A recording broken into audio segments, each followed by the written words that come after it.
Hello, welcome back to another video, and what I am assuming is going to be a long Alphalete review, so everything will be timestamped. But today I am running you guys through some Black Friday details and also the entire new launch, the 17th. They're starting their Black Friday a week earlier than most brands, so I'm going to pop the date and times and stuff on the screen just so that I don't get it wrong. Although I do wish we could get some consistency because I feel like it keeps changing. Sometimes it's on a Friday, sometimes it's not on a Friday, sometimes it starts at like normal launch time, sometimes it starts at midnight. A little bit of consistency would be good. This is a huge launch. There is pump, there is amplify, there are 2 rise options for both. Yay, finally. There is aura, there are new sweats. There is a lot going on in this drop, so this video is going to be a long one because I want to make sure that I give you guys all the information that you could possibly need on this drop, so please bear with me. But like I said, the whole video will be timestamped. I do have a discount code with Alphalete, which is just Amy. It gets you guys 10% off your entire order. I don't know if this is just like the nitpicker in me, but this is something that I just find irritating because it's just bad maths. If something is 20% off for Black Friday on Alphalete, with my code,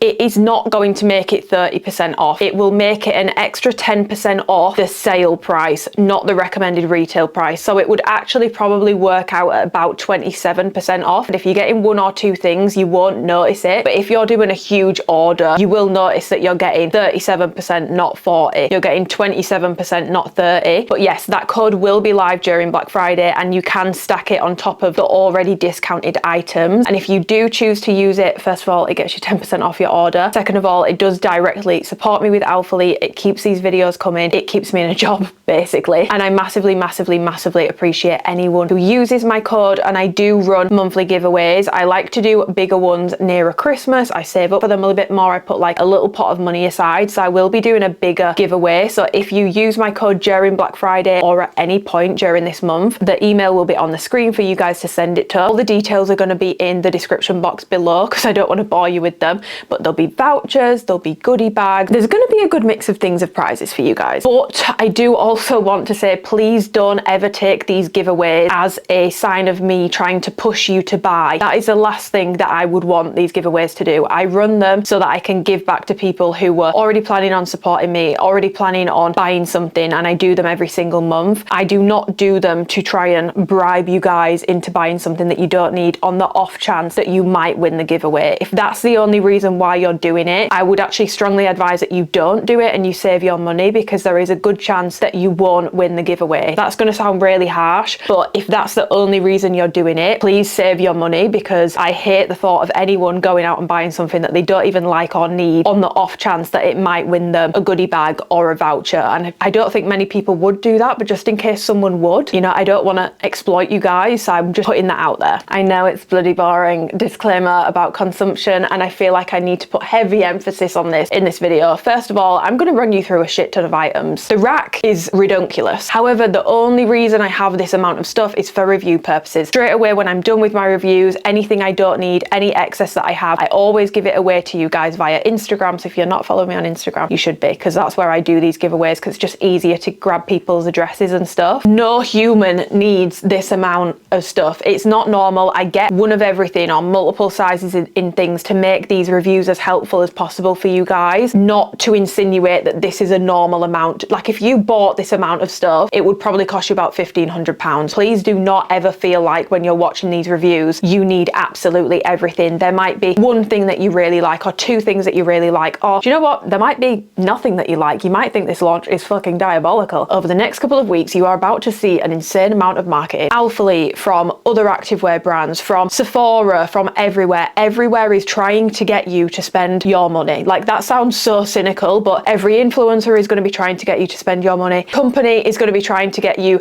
to part with your money, and they will be pulling all the marketing stops out to make that happen. Do not buy into this concept that it's Black Friday, so you need to buy something, or things are on sale, so you need to buy something. It's something that my dad has drilled into me, and I'll be real, I don't always listen, but the girls seem to like this piece of advice. You are buying something purely because it's on sale. You were never interested in that legging or jacket before. You were never interested in that bronzer before, but because it's on sale, now you think I'm going to buy it. Newsflash, you have not saved, even if the item is 70% off, you haven't saved 70%. You've actually just spent whatever it cost. You've saved no money, because at full price, you were never going to buy that item. You were never going to buy that item. You never really wanted that item. Do know that I do have some younger younger girls who watch my videos and they feel like to be an influencer or to be that gym girl or to be that girl, you need all this stuff. You need this color coordinated rainbow wardrobe. And if you want that and you can afford it and it puts no dent in your financial situation, go for it. But if you are stretching yourself every single month trying to keep up with influencers, please take a step back. If you need to unfollow influencers over the next few weeks, if you need to unsubscribe from brands, email marketing, because I'm telling you, you are going to get bombarded. Do what you need to do to look after yourself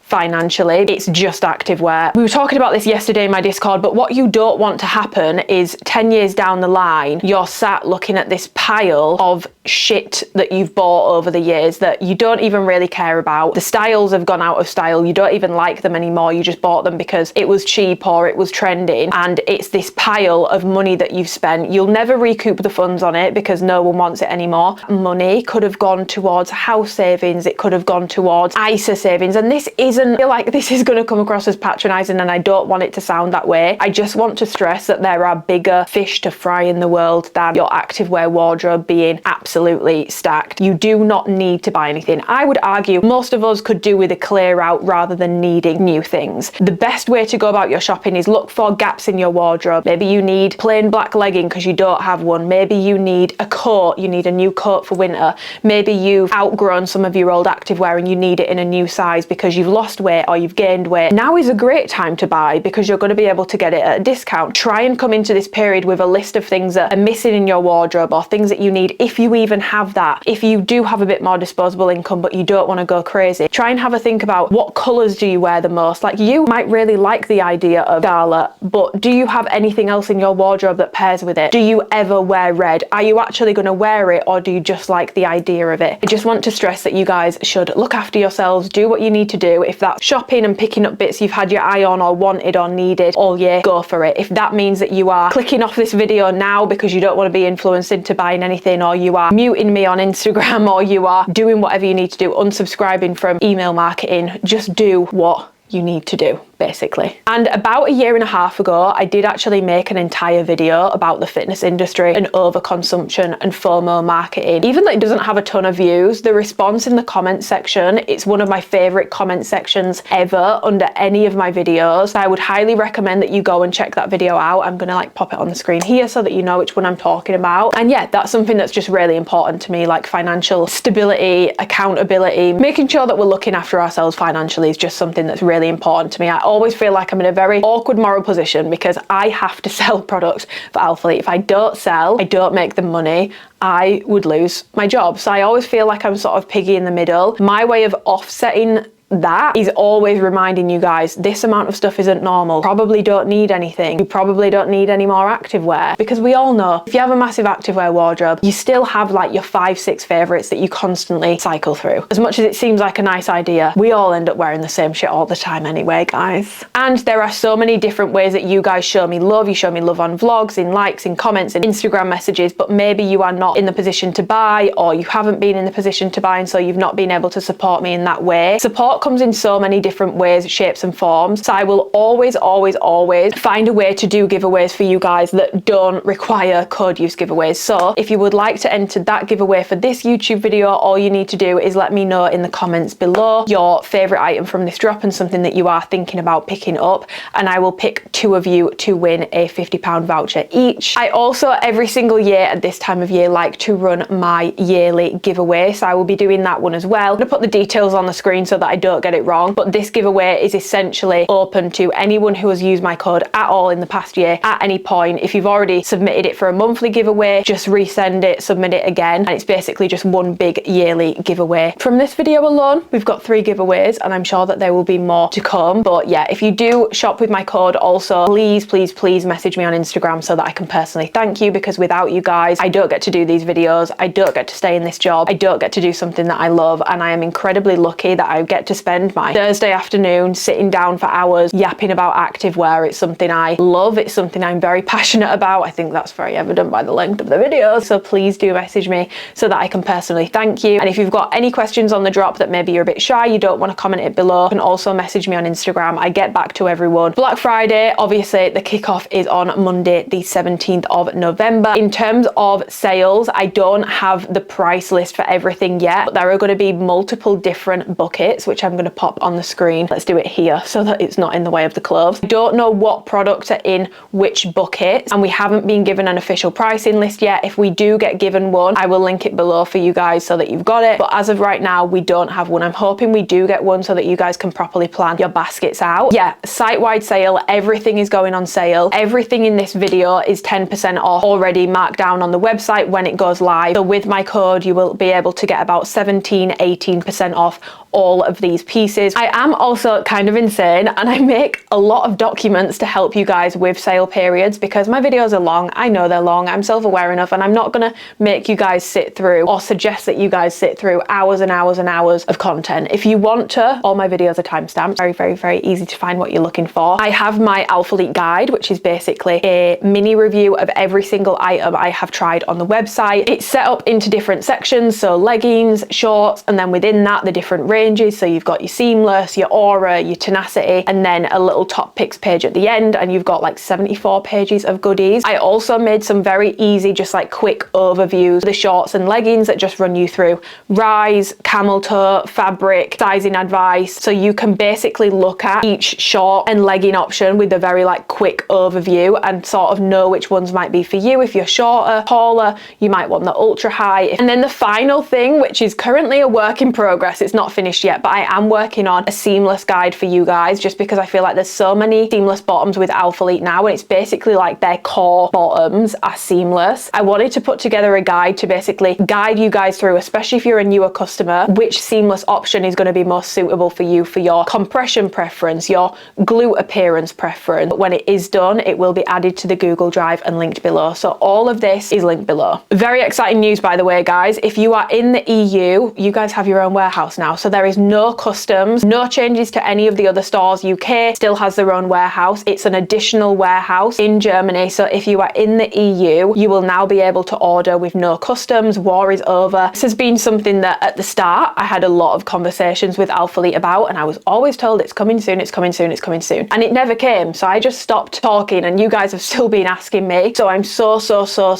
happy. US, Canada, EU and UK, no customs, no duties, no nothing. Everything is all sorted for you. Okay, we're going to start rolling into this review now. This is a huge drop, like I said, so I'm going to pop my measurements on the screen so that you guys have got them for reference, whether it helps you with sizing or height, because there's a lot of like long bottoms and like wide leg pants, wide leg joggers, so it's really helpful to have inseam and stuff for that. Okay, so let's talk color palette, because there's actually a few different color palettes within this drop. You've got the Aura color palette, you've got the Pump color palette, you've got the Sweats color palette, and you've got the standard Amplify color palette. There are some crossovers between ranges, like some ranges have the same color. This is what I feel like, and obviously this is a subjective opinion. I feel like I need to say that all these opinions in this video are my opinions, and they're my opinions. I'm not stating them as fact. I am not Jesus, I am not God, I am not the Bible, I am not the God of Alphalete, I am not the God of activewear. I have my subjective opinions. Other people may have different opinions, but I feel like for me with the birthday drop, it had a lot of hype. Everyone was super excited about it, and it wasn't a bad drop, but it was just very girly in my opinion, both in the color palette and also in the styles that dropped, which if that's you, I love that for you. But I feel like this year in general struggled, not necessarily with product, but with colors. I've definitely struggled a bit more because I feel like the drops have either been bright or very girly. There's not been that many drops where it's been like a very me color palette this year. It's honestly probably my favorite drop since, oh good lord, since the original Contour and Aura drop. I think that was probably my last favorite drop from Alphalete. I did like the drop that they did with Pump where they had the wheat and the orchid. I did like that drop. It's not that I didn't like it, but in terms of like overall cohesion and like there's not something for everybody. There are still gaps within within this launch, but this is definitely the closest they have come to having a little bit of something for everybody in a launch in a long time. It's not perfect. Alphalite's brand identity in like the terms of color palette and also sometimes styles has strayed very far from what it originally was, which is fine because brands grow and they develop and they shift. For me, this drop at its core, it's giving Alphalite 2022 and prior, but just brought up to speed. Like, it's not like they've gone back in time and the stuff is like super outdated, like using these sorts of words because it's very TikTok coded, but even saying TikTok coded is very TikTok coded. The baddie sort of vibe, the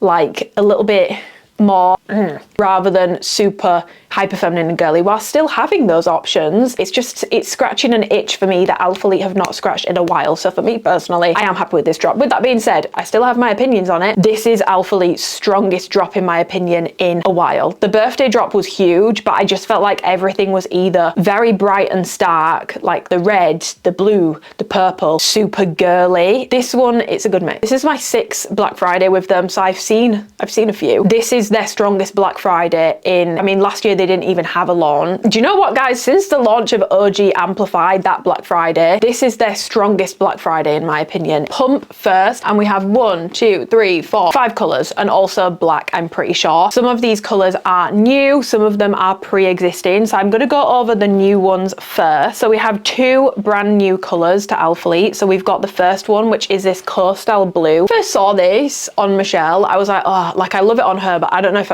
I'm gonna love it on me. This blue, and I always make jokes about blue, I rag on Alphalete because I feel like blue is the color. Someone at Alphalete loves blue. If I pulled out every single blue I have from them, it's a ridiculous amount of blues. However, I will give it to them. This one is actually different. I thought it might be like rainfall, but as you're gonna see in the color comparisons, it's actually not. It's actually quite different, and it's not like any of the other blues. Like genuinely, it's not like the other blues, guys. It's not like the other girls. It's a completely different blue. I don't even know how to describe it. I feel like kind of giving whale blue if it was a mid shade of blue. I wore it to the gym this morning and I really liked it. So this is coastal blue, and in terms of mile, obviously it's coming in pump, so there's never a mile through the front, but this is what the butt portion looks like. Pretty solid. I feel like, I've said this before, if you look at any seamless close enough, you will find a mile, but in terms of like, is it like light heather grey mile? No. You then have dark heather grey, which honestly on the butt portion, let me just show you guys so that you can see, it does definitely have a marl to it on the butt portion here. Through the front, it's honestly slightly marled, but it's very subtle. Like from a distance, it just looks like a solid dark grey. It's not like the light heather grey where it's a very obvious marl. So if you didn't like that, you might prefer this one. But this reminds me the most of like, it sort of sits between the 2023 Smoke and Shadow. It's not quite as dark as Shadow, but it's not as light as Smoke. It's a true dark grey. It's not as mild as powder grey was. This is mocha.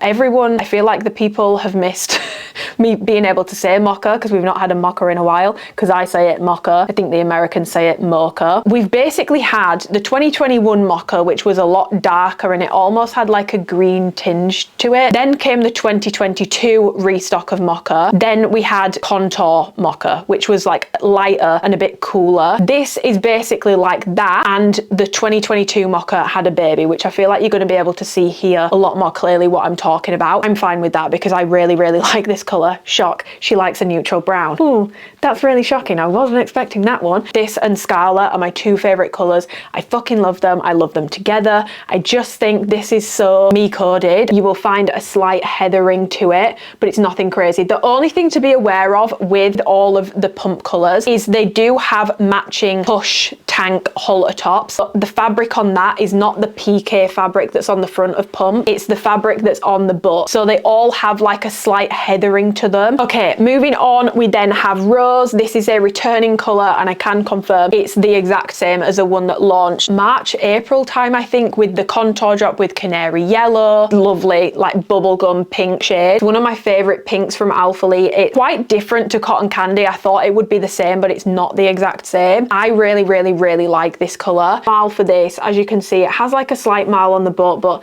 it's nothing it's nothing crazy. And then finally we have Scarlet. This has already dropped, but this is basically just like a raspberry red sort of shade. It's not the exact same as the original Scarlet. That was actually much deeper and more red.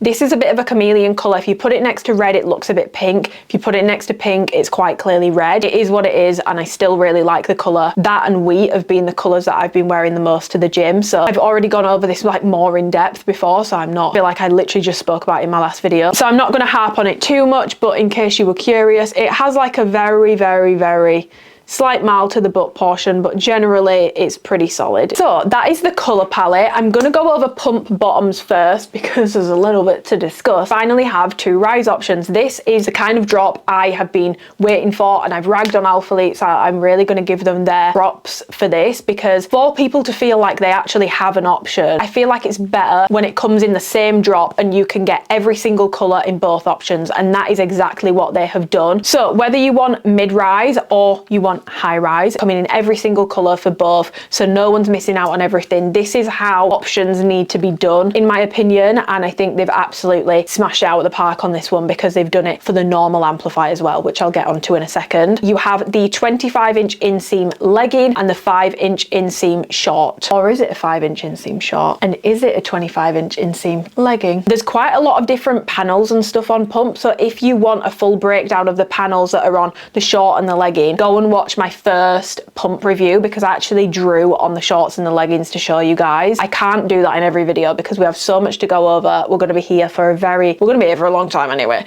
but we'd be here for a much longer time, so I'm not going to put you guys through that. But if you want that with like the drawings, and I will link it below with a timestamp for you guys. To get into the details, we have the 3-tier waistband, which basically moves least compressive to most compressive at the top to basically shape you like that. You then just have a plain front, so all of this pump is the new pump, so there is no A logo on the front anymore. It's completely plain. It then comes into a 5-inch inseam on the mid-rise. We'll get into the high rise in a second because I have noticed a difference there, but a 5-inch inseam on the mid-rise, and then this bottom band, which is 0.75 inches, so it's not quite as thick as Contour. It's a bit of a thinner bottom band. And then moving into the side, you have this mesh sort of panel, which basically Amplify bottoms curve towards the back of your bum. This one curves forward, so it gives you a bit more like hip and like quad shaping almost. You've got Alphalete in the forever stitching on the back. You obviously have the scrunch, which is different to other Alphalete bottoms. Some people don't call it a scrunch. I still call it a scrunch, but it's basically this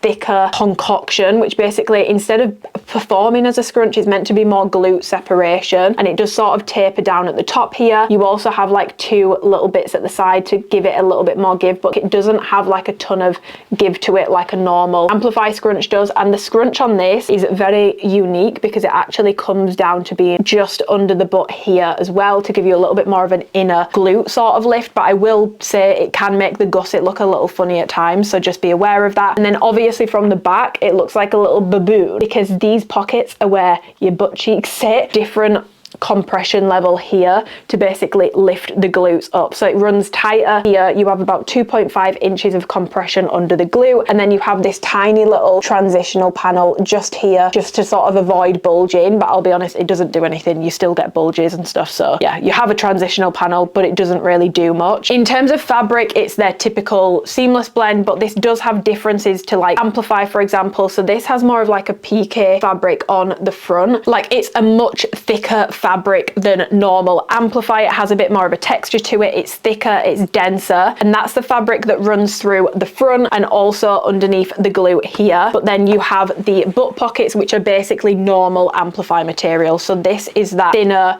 sort of more stretchy, almost like pantyhose like fabric, which is typical for Alphalete seamless, whether it's Contour, Amplify. Front is a lot denser. It doesn't have that same stretch to it. It doesn't have that same tight like sort of feel or texture. On the leggings, the details are very similar. The only difference is obviously you have a 25-inch inseam on these. You have the same 2.5 inches of under glute compression, and then can you guys see here where the texture changes and it starts to go into that more waffle fabric? This is smooth but denser to lift the glute. This here starts with the waffle texture, it's a bit looser before it goes into the legging, which is very tight and very compressive, and it has that waffle-like texture. Generally, I find the leggings fit better on the mid-rise for me. For some reason, the glute pocket, they measure the exact same, there is no difference. I just find that the like lifting portion doesn't sit on my glutes, it sits under it, whereas with the shorts it comes up onto my glute. I feel like there's a bit of a trade-off between the two, so that is better about the leggings for me. But with the leggings, I think because it's tight fabric and it's pulled all the way down your leg, I feel like the scrunch, it's a much more noticeable scrunch anyway, but for me the scrunch is more noticeable on the leggings because there's a lot more tension, so it's basically pulling it down your leg, which is probably why, even though it measures the same, the panel sits in a better position for me personally on the leggings. But then I'm not really able to get the scrunch to sit in as well on the leggings. So for me personally, it's a bit of a trade-off, but I do prefer the shorts. But I thought I would just let you know that because I've seen a lot of people say they basically have the same thing where the leggings, their glutes sit better in the leggings in terms of the pocket isn't mushing the glute, it's very much lifting it because it sits right under it. Whereas with the shorts, on some people it sits perfectly, but on a lot of people it does sit a little high up on the glute, and it still lifts, but it gives more of like a mush. Sweat, pump does show sweat, and it's also a much thicker, denser, seamless fabric, so it does take a while to dry in my opinion. It does show sweat, and it's also a much warmer fabric, so you do get sweatier in it. In terms of pilling, I thought because the butt portion is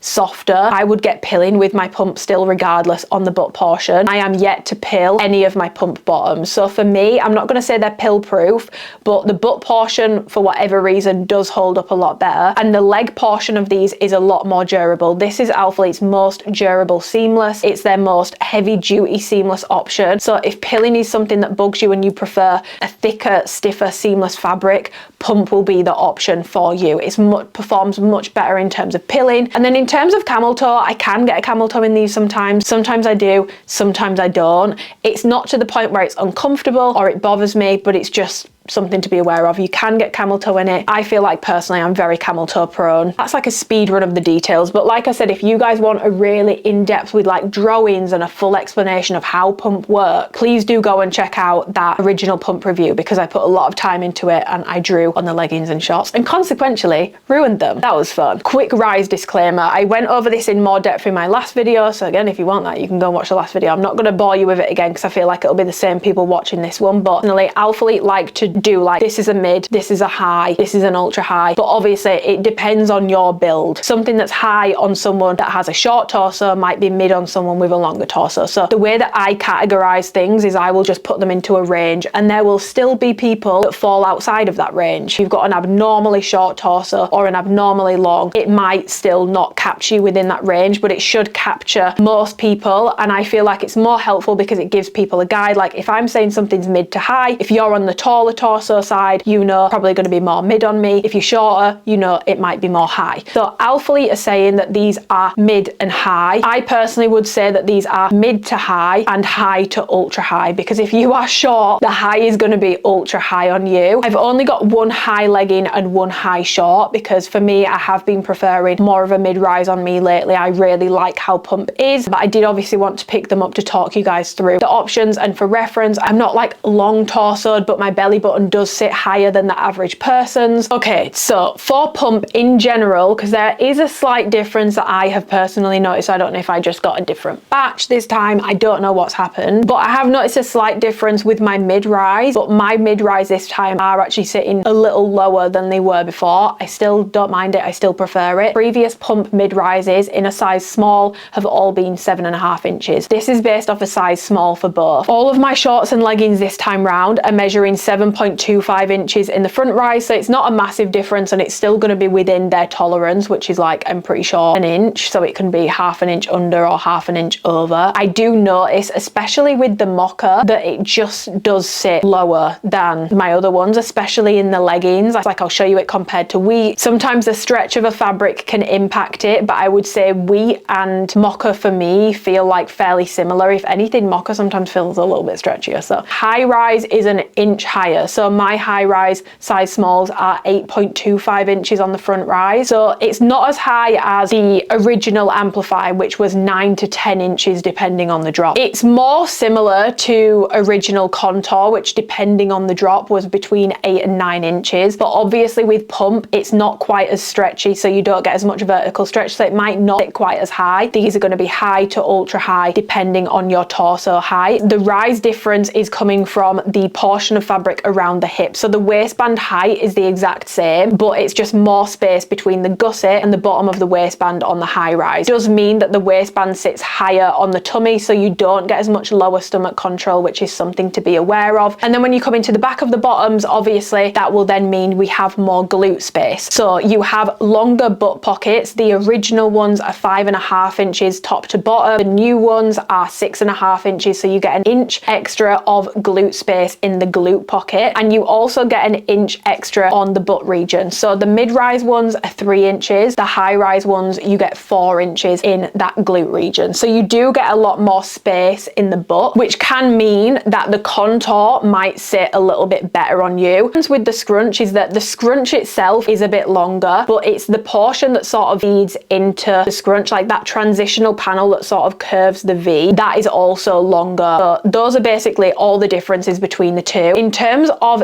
the shorts, I have also noticed that my shorts in the high-rise version are a 6-inch inseam, not a 5. Personally, I'm not mad at it. I actually found that when I wore them, they rolled way less than my 5-inch ones, which makes me very excited for when we eventually get pump bikers. I think they're going to stay in place really bloody nicely. And I do also notice with the leggings that with the high rise, I also got a longer inseam on those. So my mocha inseam is 25 inches. Inseam on the Scarlet is 26 inches. So I also got a longer inseam on the legging as well. I'm going to talk about the shorts and leggings differently because I feel like I'm having a different experience between the two, to be completely honest. So to get into the shorts, obviously you've got the difference in rise, you've got the difference in the glute space, you've got the difference in the inseam, which impacts on rolling. I think bang on from the back, I prefer the mid-rise because I feel like the scrunch is less noticeable because it's shorter. I definitely don't have long glutes because if I did, especially when I get into the leggings wouldn't look like that on me. So straight on from the back, I do prefer how the mid-rise looks on me, but obviously this is going to be personal preference and also your build, so keep that in mind. But I do notice that when I stand from the side and like sort of diagonal, I feel like with the high rise, I'm not getting that mushed appearance on the glute. Pump shorts mid-rise lift my glutes amazingly. Like my glutes look really good in them. I can't deny it. I do get a bit more of like it's like a mushed sort of look in the mid-rise ones, whereas with the high, I feel like because that contour is sitting a little lower, it's sitting in the perfect spot. It really is just like lifting the glutes and they're just sort of sitting. Rather than being a push-up bra where it's like mushing them up, it's more like a wired balconette bra, if that makes sense. That's the best way that I can describe it. Glute space definitely fits better, but I just prefer the shorter scrunch of the mid-rise. So I think overall for me personally, I do prefer the mid-rise, but I do think if you are someone that really can't stand how high that contour sits on your glutes, I think you're really gonna like the high rise. And if you have been in the market for a longer inseam for pump, the high rise ones appear to have a longer inseam as well. Mid-rise pump is definitely just mid-rise on me. I would clarify it as mid to high depending on your torso height. And for me with the high rise, for me that is pretty much high rise. I'm pretty confident in saying that's going to be high to ultra high on most people. It comes up past the belly button, very reminiscent of contour, just without as much vertical stretch to it. So moving into the leggings, I just have a very different experience with the leggings. I don't know if it's the color because because like my Scarlet leggings in the mid-rise that I got from the last drop feel so like snug and lifting, and like these Scarlet ones feel thinner. So I don't know if that's what's going on, because I know that with the first drop Espresso was super stretchy and a lot thinner, and as a result it sat higher. The glute scrunch looked a little bit crazy on it because it was just so much more stretchy. Everything was just stretchier. Only have the Scarlet to go off. I will signpost that it does feel stretchier than the average pump. I just feel like with the leggings on the high rise I'm not really getting any lift out of them. I feel like the mid-rise looks a lot better on me on the leggings, from the side, from the back, and then especially like straight on from the back. The scrunch on the leggings, especially because it's such a stretchy colour, there's no difference in measurement, but it's just so long and it's so stark and it's so obvious, and I don't even feel like I'm getting a lift really in that legging. I don't mind the high rise short, but I don't love the high rise legging on me at all. I don't know if it's just this colour. Unfortunately we only got 26 items, so I couldn't get like a ton of different sizes and a ton of different colours this time, because I needed to save those options for new products that I've not tried before, so I can be more helpful with sizing. I've tried pump a lot now, I've done smalls and mediums, so I was trying to prioritise getting the rises and getting size options in new product. Honestly, I don't know what's going on with the high rise leggings on me, but I personally don't love them, but that's okay because I don't need to love them. They're not necessarily made with my build in mind. They're probably made for much taller people. Those are the main sort of takeaways from the differences between the two. I do really like the longer inseam on the high rise, and I do really like how the contour sits on the high rise in the short at least. Generally I just feel like from a rise point of view I'm more into mid-rise now. I prefer it on my build. I find it more flattering on my build. All colours are coming in, both options for both the shorts and the leggings, which I just love. Thank you Alphalete, that is fantastic, beautiful, gorgeous work. Okay, let's get into the fabric. I need to disclaim before I get into this, even between colours you could buy a Scarlet and I could buy a Scarlet, and we could have very different experiences with sizing or with fabric feel. So some may say, well, what's the point in talking about it then? But sometimes there is a general consensus. You can get a different batch which fits tighter or looser or softer or stiffer, so just keep that in mind, especially because I know that with my Scarlet mid-rise they were like thicker and stiffer and not as stretchy. These ones are super soft and super high stretch. So the fabric on pump is the exact same blend as all Alphalete's seamless fabrics. However, obviously it has the different textures. It's got all the different panels on it. Front of the legging on pump is this sort of PK sort of fabric which almost has like a waffle like sort of texture to it. It's much thicker, it's denser, it's still soft on some colours, but it's not as soft as normal Amplify. And then you have the butt pocket obviously, which is the super thin stretchy Amplify sort of style fabric, which is typical for Alphalete's seamless. Portion of fabric on the glutes, which you need, because if you had that thicker dense fabric also on the glute, it's literally just going to completely pancake you and it's not going to work. You are going to get different feels, like colours are going to feel different, they're going to fit a little different. Will, in my seamless guide, which I mentioned at the start, be going through with you guys for Amplify, contour, everything, which colours fit like a bit stiffer and which are like softer and stretchier, because some people prefer softer and stretchier, some people prefer stiffer. Pump, for reference, that initial launch, you had colours like acai so snug to the point where like it actually did smush the glutes. Like the fabric on the butt just did not have stretch. Emerald green was the same, Palace blue was verging on similar, and then you had really stretchy colours like the white and the ultraviolet. And since you've had super stretchy colours like Skyline, where not only does it impact the stretch of like the fabric, it also impacts the rise, because the stretchier a fabric, the more you can pull it up. For me, the stiffer colours in this drop are definitely the coastal blue, and for me also the rose colour. They feel like a little squeaky and just a bit stiffer, so like when I put them on they don't feel as soft on the skin for me. I wouldn't say rose is as stiff. I'll maybe try and put them in a list as well. For me, the stretchier colours are the dark heather grey, the mocha, and also Scarlet. But please keep in mind that my experience with the mid-rise Scarlet was very different. They were much thicker, not like super stiff, but much thicker, way less soft than these, way less stretchy than these. So Scarlet could fit in either. So this is the dark heather grey, soft, stretchy, tight like pantyhose vibes. This is then the mocha shade. Then this is Scarlet. You can see it's like super thin, stretchy. You then have the rose color, and yes, it's still thin, but to me it just feels a little thicker and it's a bit squeakier. It really reminds me of Orchid. By far the stiffest color in this drop, in my opinion, is Coastal Blue. Still thinner on the butt portion, but it's not quite as thin. It doesn't have the same like give to it, and it almost has like, can you guys hear that? Like that squeakiness to the fabric. So I'll pop them in like a list and also try and do the categories. They all have enough stretch on the glute portion to still allow your glutes to fit in there. My Scarlet feels like Espresso did. Like the Scarlet is by far the stretchiest one in this drop for me. It's super soft and stretchy, but my Scarlet mid-rise was not like this. Bought Acai and you were like, this is so stiff, like it literally just doesn't work. None of them are as bad as that. So then we're moving on to fit. My shorts all measured anywhere between 9.5 to 10.25 inches, with mocha being 10.25 inches and the rest being 9.5, 9.75 basically. Both of my leggings, the mocha and the Scarlet, were 10.5 inches. In pump, I can generally do a small or a medium. In the stretchier colors, I definitely prefer a size small. In the stiffer colors, I definitely prefer a size medium, but I can honestly do either in most colors. It's more of a preference thing rather than a this doesn't fit. And sometimes with the leggings as well, because it's such a stiff, dense fabric, I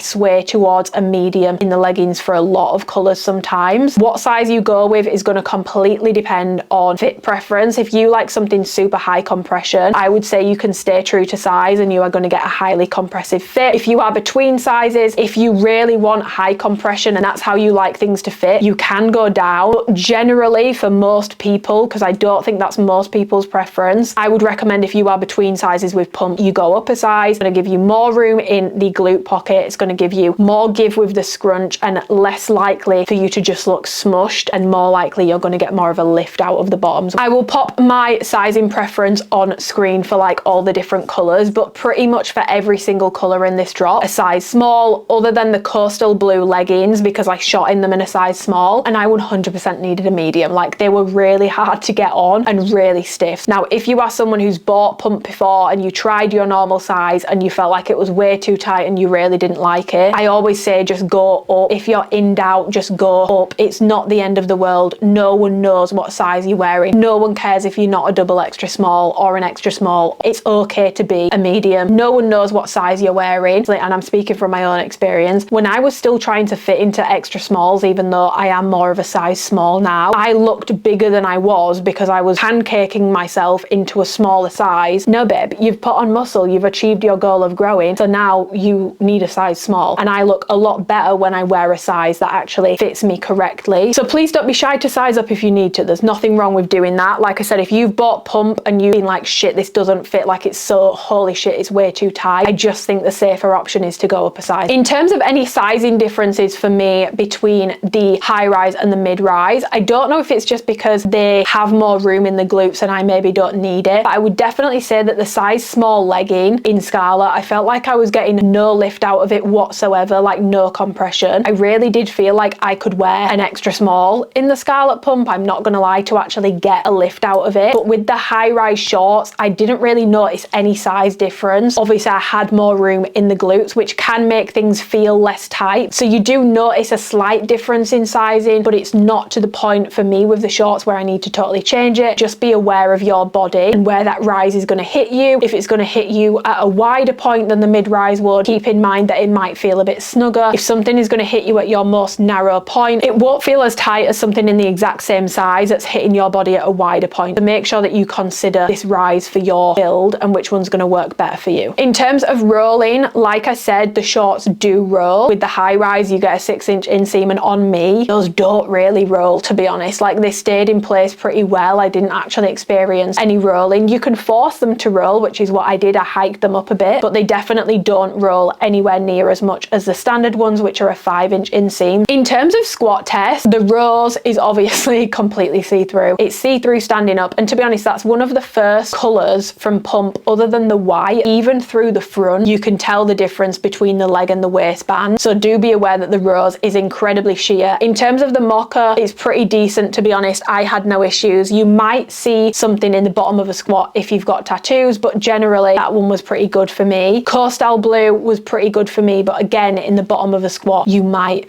see things. The scarlet, that's pretty good for me. If you've got really dark tattoos, you might have issues, but generally for me, I'm completely fine with it. And then in terms of the dark heather grey, that one is fine for me as well with nude underwear. It does have a bit of sheerness in the bottom of a squat, so you might see tattoos, but in terms of standing up in the dark heather grey, that's definitely going to be the safest colour out of all of them. So yeah, guys, I think that's everything on the high rise versus the mid rise pump. Hopefully that has been helpful. Like I said, just to quickly round up in terms of what I prefer, I personally prefer mid-rise. If you're going for the mid, no, it's going to be mid to high depending on your torso height, and if you're going for the high, that's going to be high to ultra high depending on your torso height. And I think the people with longer glutes who couldn't get the scrunch to sit right, you couldn't get it in the glute, I think you guys are really going to like the high rise option. And the beauty of this is we now have both options, and it's in all the colors, which I'm super happy about. Genuinely really like it. And when pump first came out, I was a skeptic. I didn't love it straight off the bat. I don't want to come on here and say this is the best thing since sliced bread and then I end up not liking it. I'd rather go the other way around and be like, I'm not actually quite sure how I feel about this. I'll let you know when I've worn it a little bit more. It's been months since pump first dropped, and I can confidently say that has definitely been my most worn seamless option. If I had all these colors in Revive also, I think Revive would be a heavy contender for a top spot as well for me. It's not perfect in terms of like the scrunch. I don't think it's the best thing in the world, but I also don't hate it as much as I did when I first got it. I think this looks nicer than any of the other glute lifting bottoms on the market. And people will say, well, you're biased because you're exclusive to Alphalete. I have also said before, and there are certain items here where I prefer other versions from other companies of said product. I will say it if I prefer it, but I genuinely feel like Alphalete's look the least gaudy, just looks the best in my opinion. Okay, moving on, we have the push bra, which Alphalete launched in black and scarlet a couple of weeks back, but this launch obviously has all the matching top. And there are also colors in the push bra that match the Amplify color palette, which I will go over when I go on to the plain Amplify. The bra version of the push tank. If you have the push tank and you like it, you will probably really like this bra. If you have tried the push tank and you didn't like it, you probably really won't like this bra. If your boobs fit in the shelf liner of the push tank, they will fit in this. If they didn't fit, they won't fit in this. It's basically the exact same as the liner that is in the push tank. It's just in bra form. So you have this obviously very deep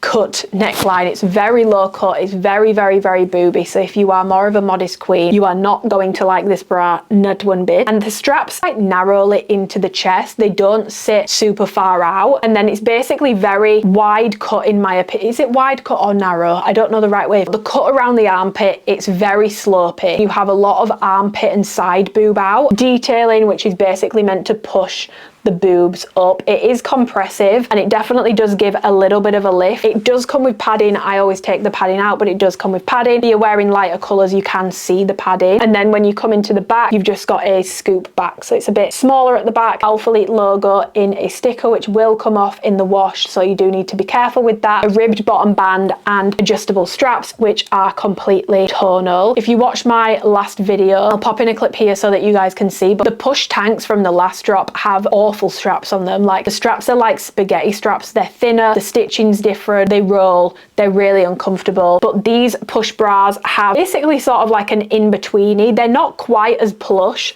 as the original push bra straps were, but they're also not as diabolically thin as the last push tank. So they're kind of somewhat plush. Support for this is a low support bra. So this is definitely more geared towards my smaller chested girls. Shock. Alphalete with another smaller chested bra. Who would have thunk it? It's incredibly low cut. There's not a ton of space for your boobs. Like the front coverage on this is 5 inches, but because you have that obvious like bottom band, and then you obviously have this compressive part under both, so you actually end up with about 3 inches here for your actual boob, which if you have boobs, that's not enough. If you have boobs and you like a really booby look, you might love this bra. I don't think it's a bad quality product. There's nothing wrong with the quality. Whether or not this is going to work for you is down to your chest situation and what you're comfortable with. In terms of fabric, it's the same seamless fabric blend as all Alphalete seamless. The fabric on this is more like the pump butt portion, so it's the smooth Amplify seamless fabric. Can be a little bit more pill prone, so you just need to keep that in mind. In terms of sizing for this, the sizing rings very true to Alphalete's recent bra sizing, which is I just feel like they all fit incredibly small. I got this in a small and a medium, same way I do with the push tank. If you have the push tank in a size that you like, go with the same size for the bra because the fit is the exact same. The small is so tight over bust, it gives me quad boob central. It's so tight on the bottom band that I just look like a can of biscuits, to be quite frank. I look like a squeezed pork joint. God forbid, I have skin, I have body fat. The medium is better for me. That is the size that I would gravitate towards, but the medium is still pretty snug, to be honest, but I have excess fabric at the same time. I don't love either size personally. It's subjective, I guess. If you are like really tiny and super lean, the sizing on this will probably be perfect for you, but I feel like for the average person, the sizing on this needs adjusting. If you are between sizes, 100% size up, and if you have boobs, I would 100% recommend that you size up. If you are incredibly lean and very small in the chest, you can stay true to size for a compressive fit. In terms of moving around, the bottom of this actually stays in place really well, but the top of it for me, it's just so low cut and it really slips down, like as I'm training, as I'm moving around. I kept the pink bra in the medium on yesterday just for doing errands around the house. It kept slipping down. I kept having to pull it up. I was almost having a nip slip. And I also find that with these straps, they don't stay in place. They roll and they twist. And also with the push bra, you get a lot more bulk here than you do with the push tanks or the original push tanks as well. More of a bunch here, which I feel like is what makes it twist. Like the straps twist and roll off the shoulder. Yeah, that is the push bra. If you like the push tank, you will love it. But for me personally, and I like a boob moment, but the fit of this is not right. The small is way too tight. The medium is still tight and still very booby. For me personally, these are a pass. But quality wise, other than the issues with the straps rolling, feel nice quality. But if you don't like a tight fit, I personally would get another bra from Alphalete. Okay, the Push family has given birth to another top, the Halter push tank. This still has issues. I still have the same goddamn sizing problem. For the love of God, some of us are not absolutely stripped down to 0% body fat. Things are going to dig in. Make sure that things aren't too tight. This is probably one of my favorite items in this drop, and I have been wearing the hell out of this. First of all, the fabric is the exact same as the push tank, as the push bra, so it's that same seamless fabric blend. It's not the pump seamless fabric where it has the waffle. It's the smoother seamless fabric. So like I said when I went over colors, just keep in mind when you are buying these, some of the halter tops have a slight more marl to them, just like the butt portion of their pump counterpart has a bit more marl to it. The color and like texture matches the butt portion more than it does the front because they're slightly different textures, so it might look like 0.25% of a shade off. Get into the details.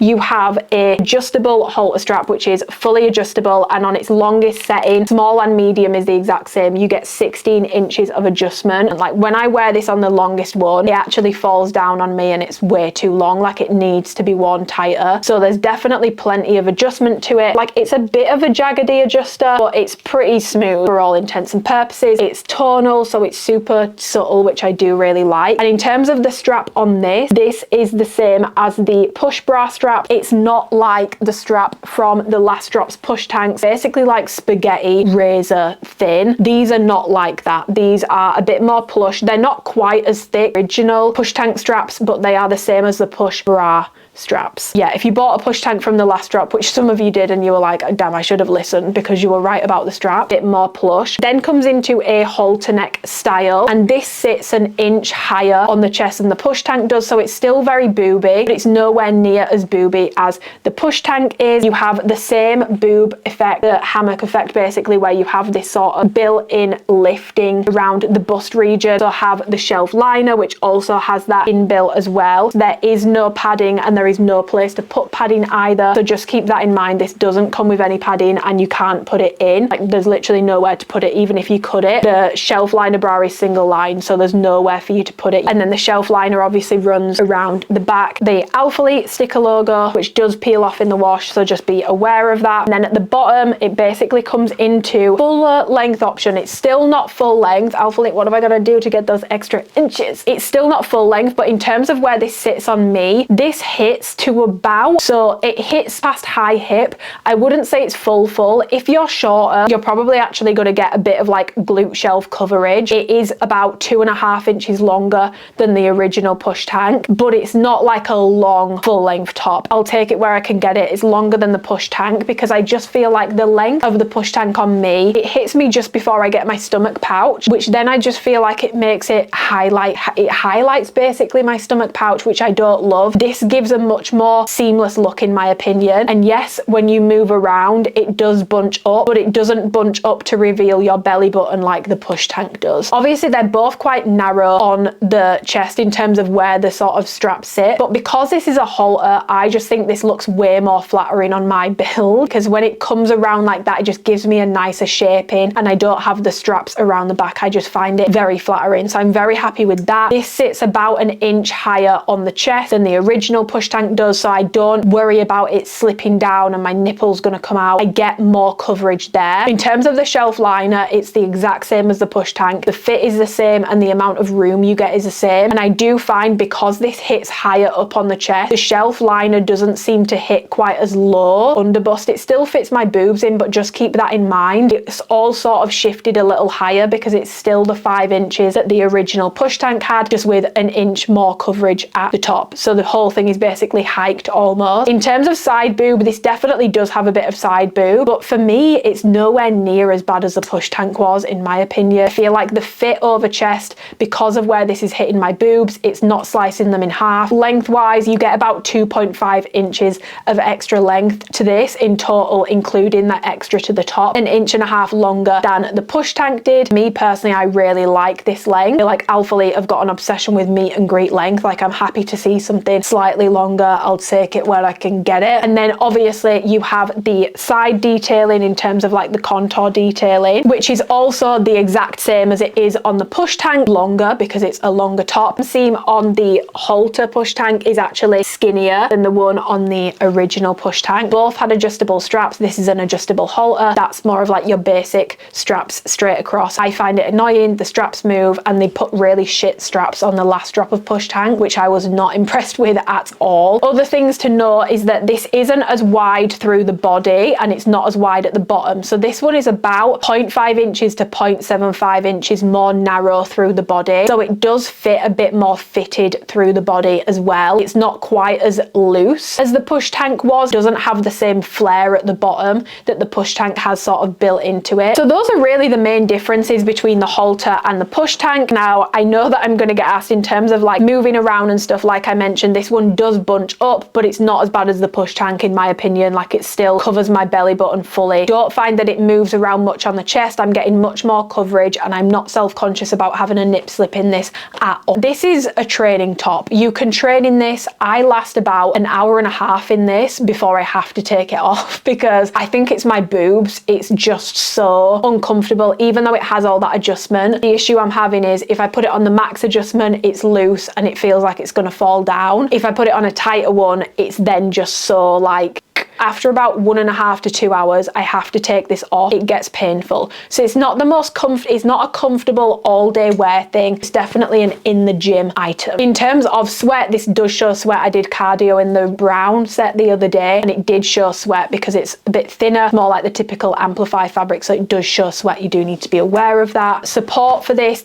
is still gonna give you basically no support. It's a very low support top. It's for weight training, light cardio. In terms of sizing, I got it in a small and a medium. I have the same sizing issues that I had with the push tank. Obviously, this is narrower cut through the body, so it's not as much excess fabric. It's still not quite right. The shelf liner fits the exact same, like the underbust measurement is the exact same as the push tank is, which in my opinion fits about 0.5 inch to 1 inch too small. This has that exact same problem, so it's not as bad over bust. Other than that, the size small fits perfectly through the body. It's a lot better than the push tank did. However, in the medium medium, obviously get a little bit more coverage. You obviously get a bit more room in the body. The halter in the medium liner fits me perfectly. It doesn't feel too tight. Everything feels very comfortable. But then in the medium, I'm getting excess fabric, which it doesn't look like I am in the try on clip, I don't think. But I'm going to show you a picture side by side of me in the gym in the small and then the medium, and you can just see in the medium I have excess fabric, which makes sense because around my midsection I'm not a medium, I'm a size small. I really want this to be like a permanent product at Alphalete, but I really need them to just tweak the sizing a little bit because a size small fits me pretty bang on, to be honest. It's just that liner bra that's just creating folds. Uncomfortable, to be honest. Like, no one wants to wear something that's too tight for them. Sizing wise, if you had sizing issues with the push tank liner, you will have the same issues with this one. If you had a size that you preferred in that, I would go with the same again. Probably I'm going to wear the medium more. I really like how the small fits through the body though, but just logically I need the medium for comfort. So if you needed to size up in the push tank, I would also recommend that you size up in this one because the fit of that liner bra where it was tighter before is exactly the same. If you stayed true to size in the push tank and you love it and it's a tight fit, then you can do the same with this again. If you are between sizes, I would definitely size up in this. Notice that there are some differences between colours. Like, I would definitely say that the mocha, the scarlet and the white, because I shot in the white in Texas, fit a lot stretchier than the coastal blue, for example. The coastal blue is definitely more snug than other colours are, so just keep in mind some colours have more stretch than others. I don't think it's to the point where you need to change sizing to a like silky soft, whereas the blue is just a bit stiffer. If they can get the sizing fixed on this, this will become one of my favourite pieces from Alphalete in a long time. This is what I'm talking about when I say it's giving Alphalete 2022 and prior that like vibe that they had, but brought up to speed, because like we don't need like the super cropped amplify long sleeves back again. I mean, I know that some people would love it, but I feel like a lot of people have moved on from crops. The quality of this is really good. I've always said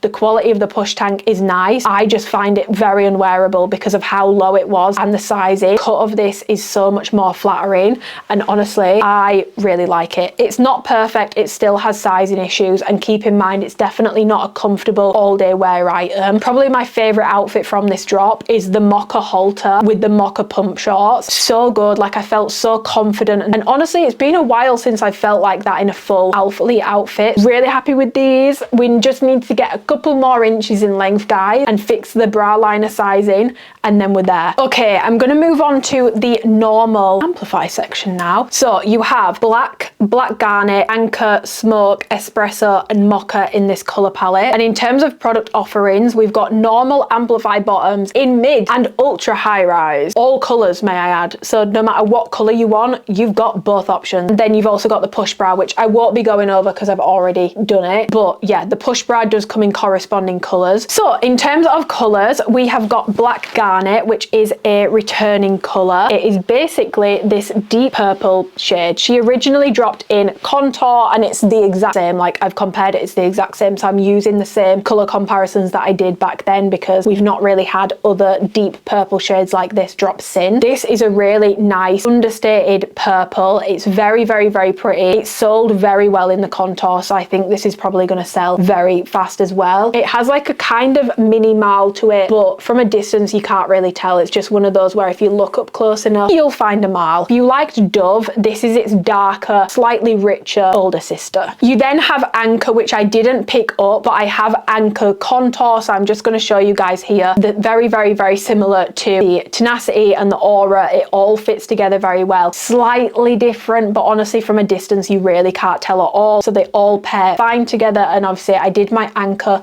color comparisons a long time ago, but I'll pop them in again. Really nice rich blue. We then have Smoke, which has dropped before. This was a part of the 2023 birthday sale launch where they did the sort of lighter and darker shades. So this is Smoke, and I will show it compared to the original Smoke. It's pretty much the exact same. I would say the original Smoke just maybe had a bit more mild to it. This has a bit less. I would describe this as school jumper grey. So yeah, this is a Smoke color. It's very similar to the 2023. We then have Mocha, which I've obviously gone over. It's coming in pump and it's also coming in normal amplify. Just be aware that with the normal amplify, I didn't pick any of those up. Pump is much more flat looking in the front because of the fabric on it. So you can expect that with the amplify, it all has a bit more of a heathering to it. This is basically how the amplify looks. So it's a bit more heathered. Finally, we have Espresso also, which has obviously already dropped in pump. It's this very rich chocolatey brown shade. In my opinion, it's the best chocolate brown shade that Alphalete have. It's just the perfect brown shade. I have no notes on it. It's such a beautiful color. It's not too warm, it's not too cool. It's the perfect dark brown in my opinion. It's very rich, it's very saturated without being too much. In terms of comparing it to pump, it's very, very, very similar. There's maybe like a slight difference, but not much. From a distance, you wouldn't be able to tell. This one doesn't really have any marks. So yes, we have a 4.5-inch inseam short for Amplify, and we also have a 25-inch inseam legging coming in mid-rise and ultra high rise. So these are higher than the pump. The ultra high rise fit of these is very, very, very close to like linen and sort of that era of Amplify. The mid-rise is definitely lower than the cotton candy was, but I'll get into all the comparisons. I just wanted to quickly intro it. Pump isn't for everyone. Contour isn't for everyone, and I honestly thought Amplify was dead in the water. I was like, I don't know if we're ever going to get it again. It's been so bloody long, and they did kind of do it to death, to be honest, but I think bringing it back in 2 rise options, solid like staple like neutral colors, is such a nice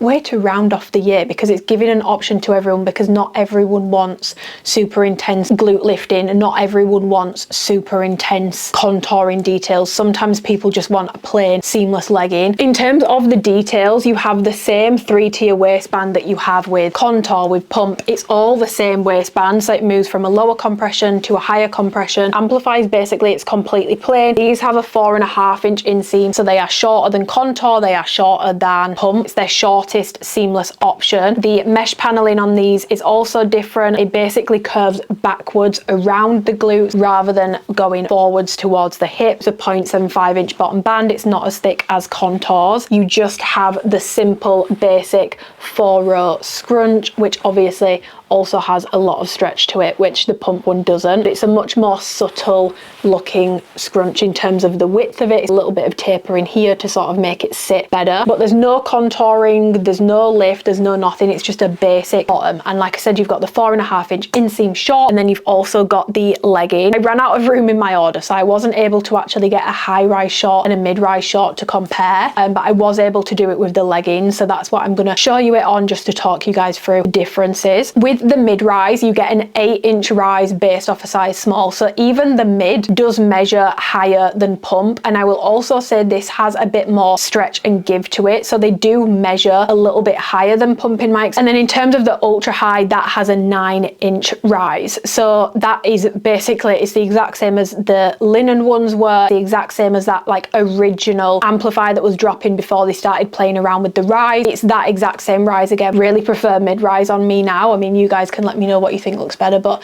I think I do prefer the mid-rise on me now. And then in terms of the scrunch space, on the mid-rise you've got 3.75 inches, which is very similar to sort of how the scrunches were on Amplify during like the mid-rise phase. Anywhere between 3 and 4 inches, whether they were worn or unworn. So anywhere between 3 and 4 inches, this one's 3.75, so it does sit within that. And then on the high-rise you've got 4.5 inches, which is much similar to linen, hazelnut, those sorts of colours, and like Amplify rise. And in terms of waistband measurements, they are 10 inches in a size small, so they're pretty much bang on spec. Obviously on body we've got the mid, we've got the ultra high. That's what Alphalete are calling it. I would say it's going to be high to ultra high depending on your torso, because if you are super tall, it might still be high. With the mid, I'd say for most people it's going to be mid to high rise. In terms of comparing it to Contour, the mid rise, it's not quite as low as the mid rise Contour in terms of comparing it to Pump. It measures higher, so that is the leggings, which obviously I was able to get both of. Now I have noticed a difference in terms of the shorts. So for me, with the shorts, they actually are lower rise. My mid-rise shorts for Amplify are actually 7.25 inches, and I'll show you guys them side by side. I feel like you can see the shorts are definitely hitting me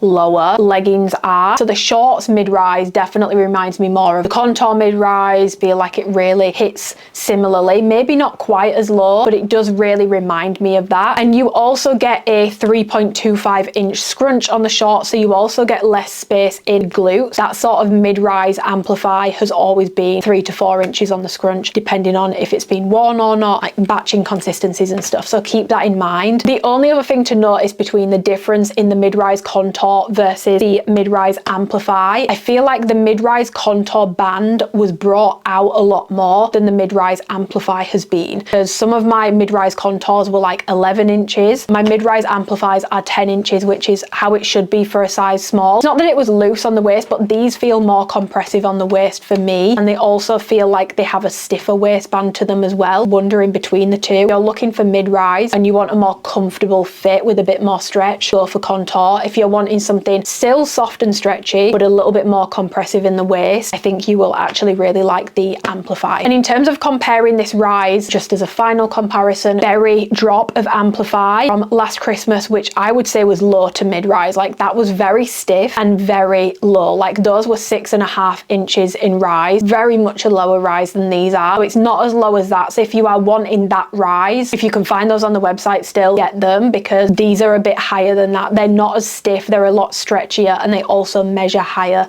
as well. In terms of the shorts, they do roll, and they roll a lot, so you do need to be aware of that. They roll up basically to be like hot pants. They're a 4.5 inch inseam. That happens to me with all those sorts of shorts. So in terms of the scrunch and like the side paneling details, is basically a match to the Gravity Amplify, which if you don't know, there were a few changes like the yarn, but there was also the main changes were the scrunch. They basically brought it down a little bit, make it sit between the glutes a little better. What they did with the side panel is, instead of it like blocking off at the bottom, they made it so that it had more of a curve at the bottom, so it was a bit longer and in my opinion looked a bit less weird. And they also made it curve around the glutes a little bit better, so it does curve at the side more, and these have those details. Bought the Gravity Amplify and you had issues with scrunch sort of puckering and wrinkling, as you can see on me. I do get that with these, but if you didn't like that look and it really bothered you, I don't think you will like these, and I would just go for pump or contour from the last drop or the previous drops instead, because it does have that same like wrinkling impact on the scrunch. In terms of the fabric for these, it's the exact same seamless fabric blend again, but obviously this has the smooth, soft, super stretchy, silky feeling Amplify fabric. It's not like the pump where it's got like the more waffled, like textured fabric. This is a smooth Amplify fabric, so with that being said, it definitely is more pill prone. I will say, in terms of like fabric differences, I would say the more thin and stretchier ones that feel a little bit more pantyhose like for me is Black Garnet and Espresso. For me, Smoke feels still super soft and stretchy, but it just feels a little bit thicker. It's not quite as thin as the other two. As you can see, it's still on the thin side, but it doesn't feel quite as thin as the other two. These two are just like a lot softer and a lot more pantyhose sort of like. I do think with the Espresso leggings, you might end up with an anchor contour situation where they're just very see-through. So these two are definitely thinner, stretchier for me, and they also do perform worse. They do perform worse in squat tests as well. So I'll pop those in here now. The Black Garnet doesn't really pass. Like even with nude underwear, I feel like you can see my skin. I don't think it looks great on me, but you've got to keep in mind the difference between your skin tone and the color will make a difference. So with dark colors, they always look worse on me because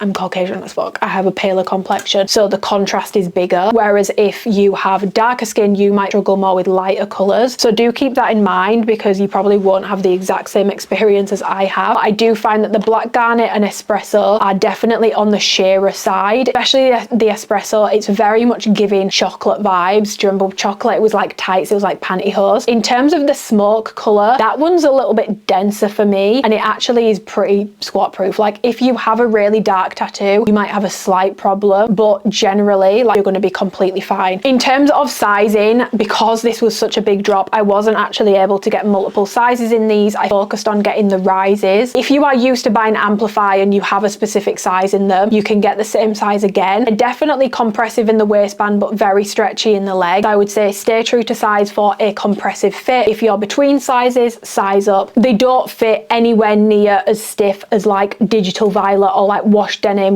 or like blossom, when those colours were going sort of crazy. They're definitely more stretchy than those ones. I would say this is your sort of middle of the road amplify. It's not like Jade where it's in the waist and it fits massive and it's not tapered. It's very much your middle of the road standard amplify fit. I like a size small in these. I'm happy with a size small in these. I wouldn't size up, I wouldn't size down. My body has changed, my preferences have changed. I now find a mid-rise much more flattering on me. Again, I would categorize the mid as mid to high depending on your torso height, and I would categorize the ultra high, as Alphalete have put it, as high to ultra high depending on your torso height. This is why I really like having options, because there's none of this sort of like, this needs to be tweaked to fit this person, this needs to be tweaked to fit this person. Like, you've just got both options, which is just how it should be in my opinion, rather than trying to make a product work for everyone, which is just not possible. That I would say is I'm really gutted that we've not had a biker option in this drop. I do wish there was a biker. That would have really rounded it out perfectly for me. Yeah, if you've been missing amplify, she's back. It's very reminiscent of the Gravity. Don't worry, not in terms of the vertical stretch. Ride, Neptune, the ones where they sort of fix the rise situation. And you like that fabric,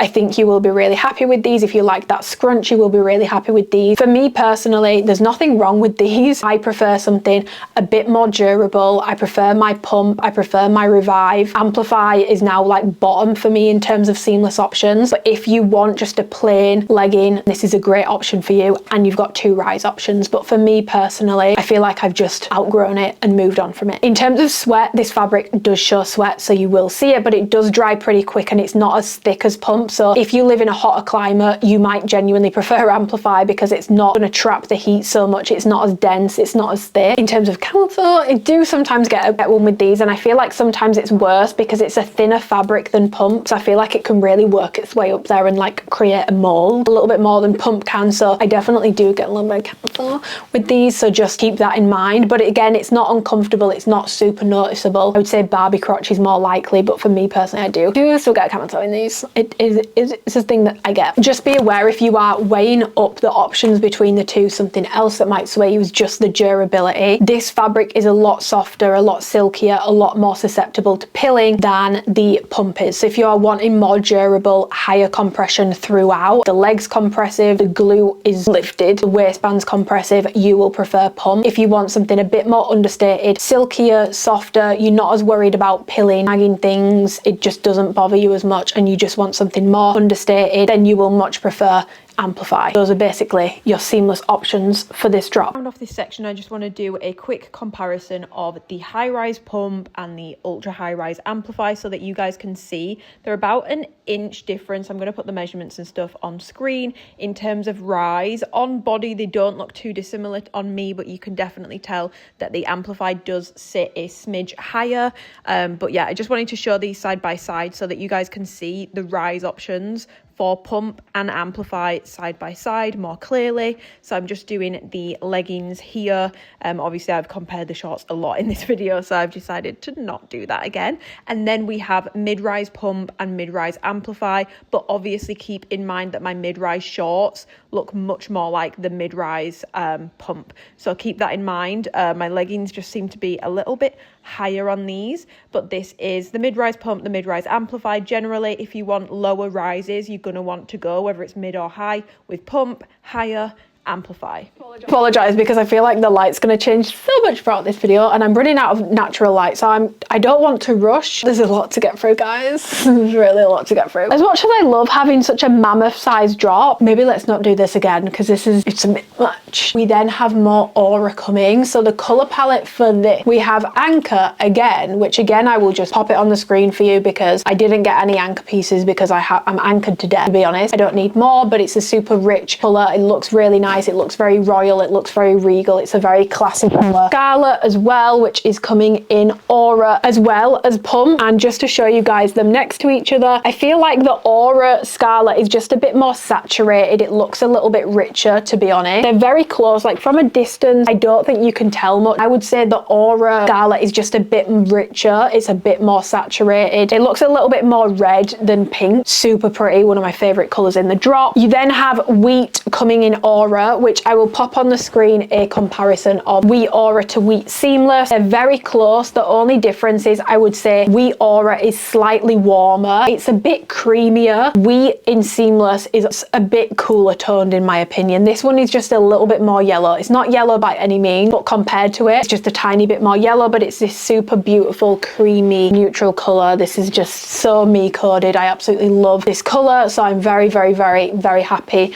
with this. Powder Blue, which is a brand new color for Alphalete. It's this beautiful baby blue color. I feel like the girlies are going to be screaming that they didn't get this in pump. It's such a nice baby blue color. I'm not really a blue person. I do like this color. It's definitely not my favorite in the drop, but it's very different also to Alphalete other blues. Colors like Eyeline are a bit more purple lilac-y leaning. Colors like Ice Blue were less saturated than this. I mean, the clue's in the name. It's a powder blue. That is perfectly how I would describe this shade of blue. And the final color that we have is Mocha, which obviously is also coming in Seamless. So you can see here, this is it next to its Seamless counterpart. It's very similar. It's just Aura is a very flat fabric, so I feel like colors look a bit more saturated in Aura, but it's very similar. The Mocha bra, Mocha jacket looks really good with the Mocha pump shorts. It's not the exact same, but yeah, you also have Mocha coming in Aura. So in terms of Aura fabric, it is a 75% nylon, 25% spandex blend. It is a super soft fabric from Alphalete. It is their least performance-based fabric. This is, you can train in it, but it's more of a lifestyle fabric, comfortable all day wear. Like I'm talking high stretch. Like it's a very stretchy fabric. It has a lot of give to it. It's low compression. It's not snug. It's not tight. A lot of people size down in Aura pieces. It's your comfortable, buttery soft, slightly brushed feeling all day fabric. It's not slick. It's not performance based. Super soft. It does show sweat, and when you sweat in it, it gets very heavy and it takes a very long time to dry. It's their least sweat wicking fabric, so it's definitely more for low intensity and lifestyle. In terms of pilling, it's very pill prone because it has that brushed sort of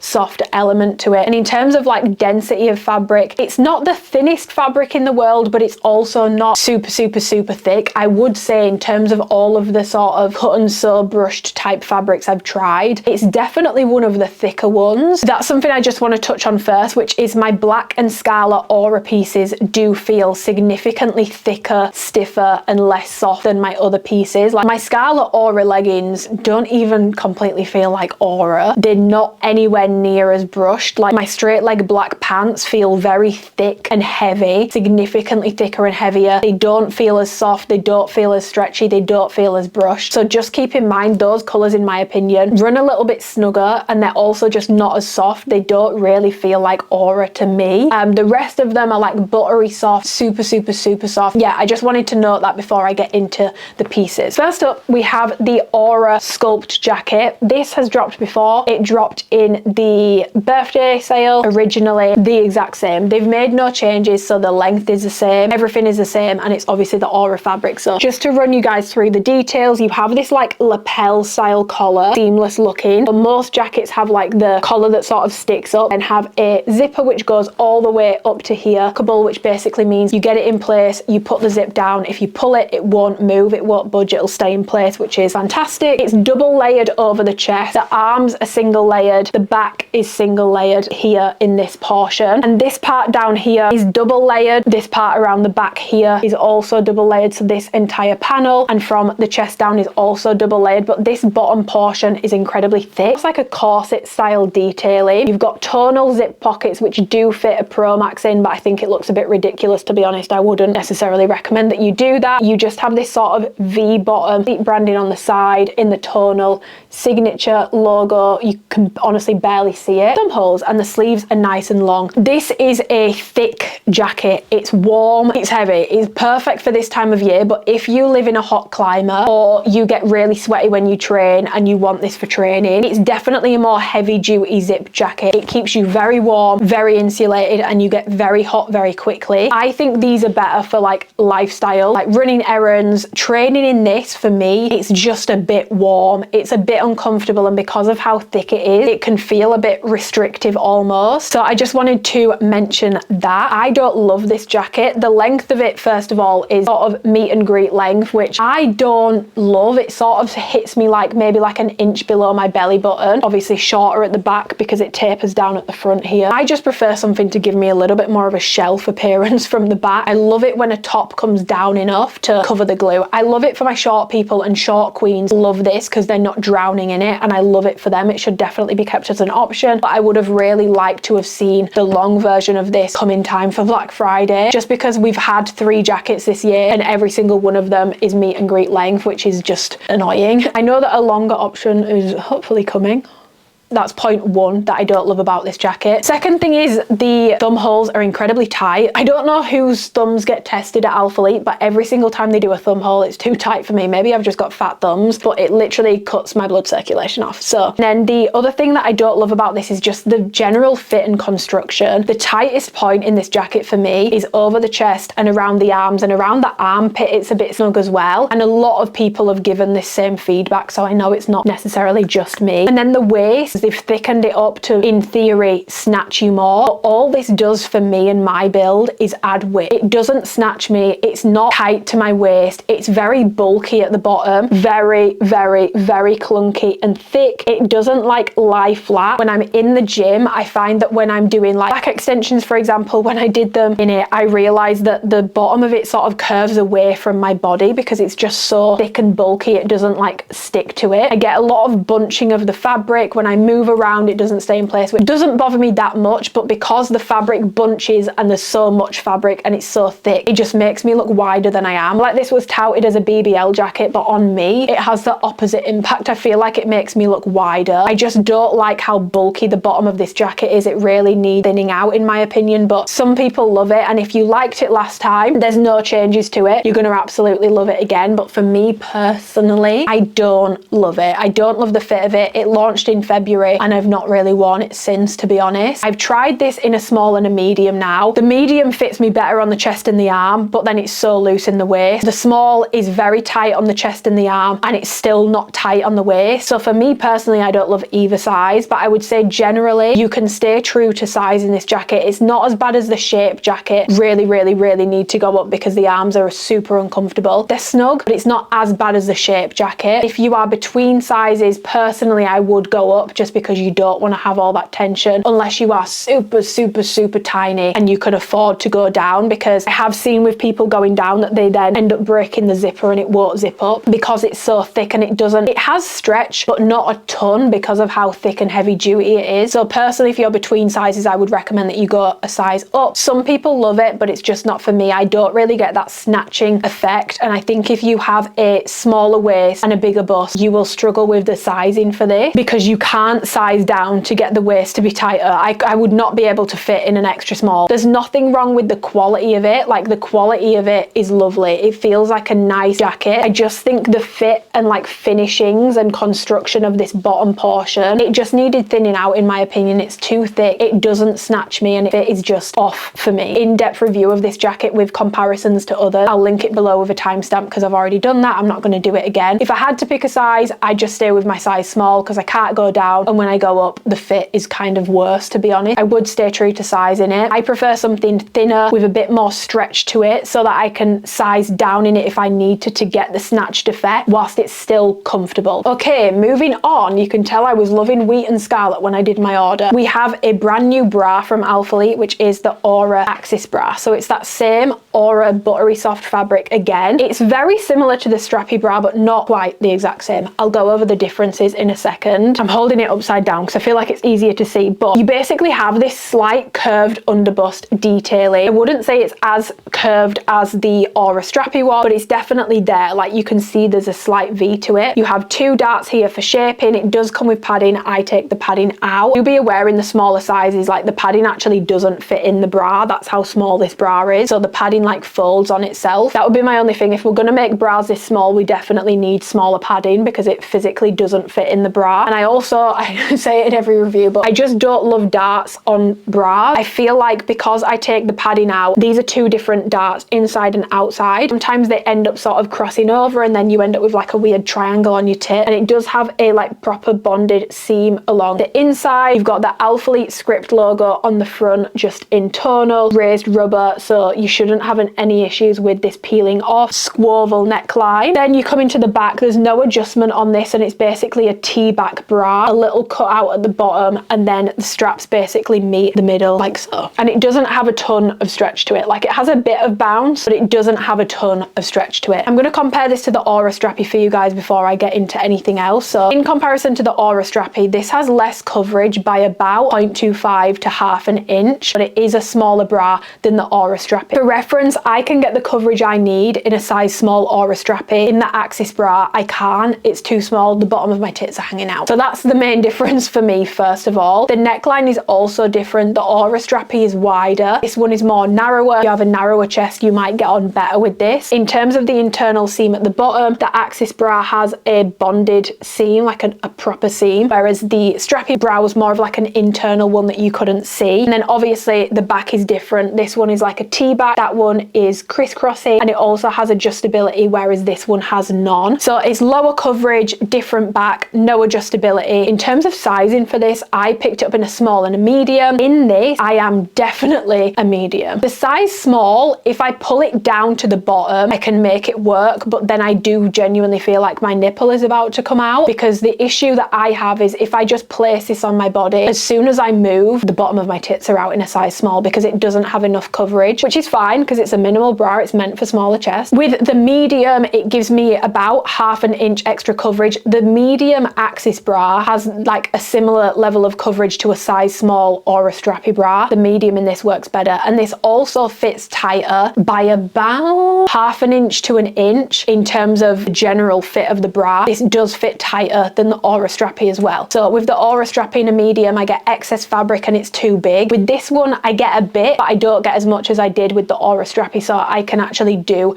a medium in this bra. The other reason why I prefer a medium is because in a size small, the measurement from the bottom of the midpoint of the bust to the top of the strap is 10.75 inches, which is a lot shorter than the Aura Strappy bra, whereas in a medium, it's 12 inches. In the size small, I find this so insanely uncomfortable. Like, I had to physically take my bra off in my car the other day because it's so uncomfortable on my trap. It's so tight on the traps and there's no adjustability there. If you are trap sensitive and you're interested in this bra, I would recommend that you take a size up, because it's very, very, very, very painful on the traps. After like 45 minutes of wearing it, I start getting a lot of pain in the trap. So you get like 1.5 inches or so extra length from the shoulder to the bottom of the bra when you go a size up. So that's another reason why I prefer the medium. In terms of support for this bra, it's a low support bra. There's literally none. Weight training and errands only. You wouldn't want to be doing anything high impact in it. In terms of it staying in place, the medium stays in place really well. Small rides up and the bottom of my tits are out, so I can't really do that. But the medium stays in place really well and fits a lot better. The medium on this fits like a slightly bigger size small or a strappy, in my opinion, in terms of like sizing comparisons. So I much prefer a medium in this bra, so I do go a size up. I think if you have a super small chest and you're not trap sensitive at all, you can stay true to size. But if you have a bigger bust and you need that bit more coverage, or you like the idea of this one but you're a certain size in the Aura Strappy and you have implants like me, or you have that trap sensitivity, I would definitely recommend that you size up. And if you are someone who found that the Aura Strappy was uncomfortable on the trap or too tight around the lat, I would also size up in this bra, because this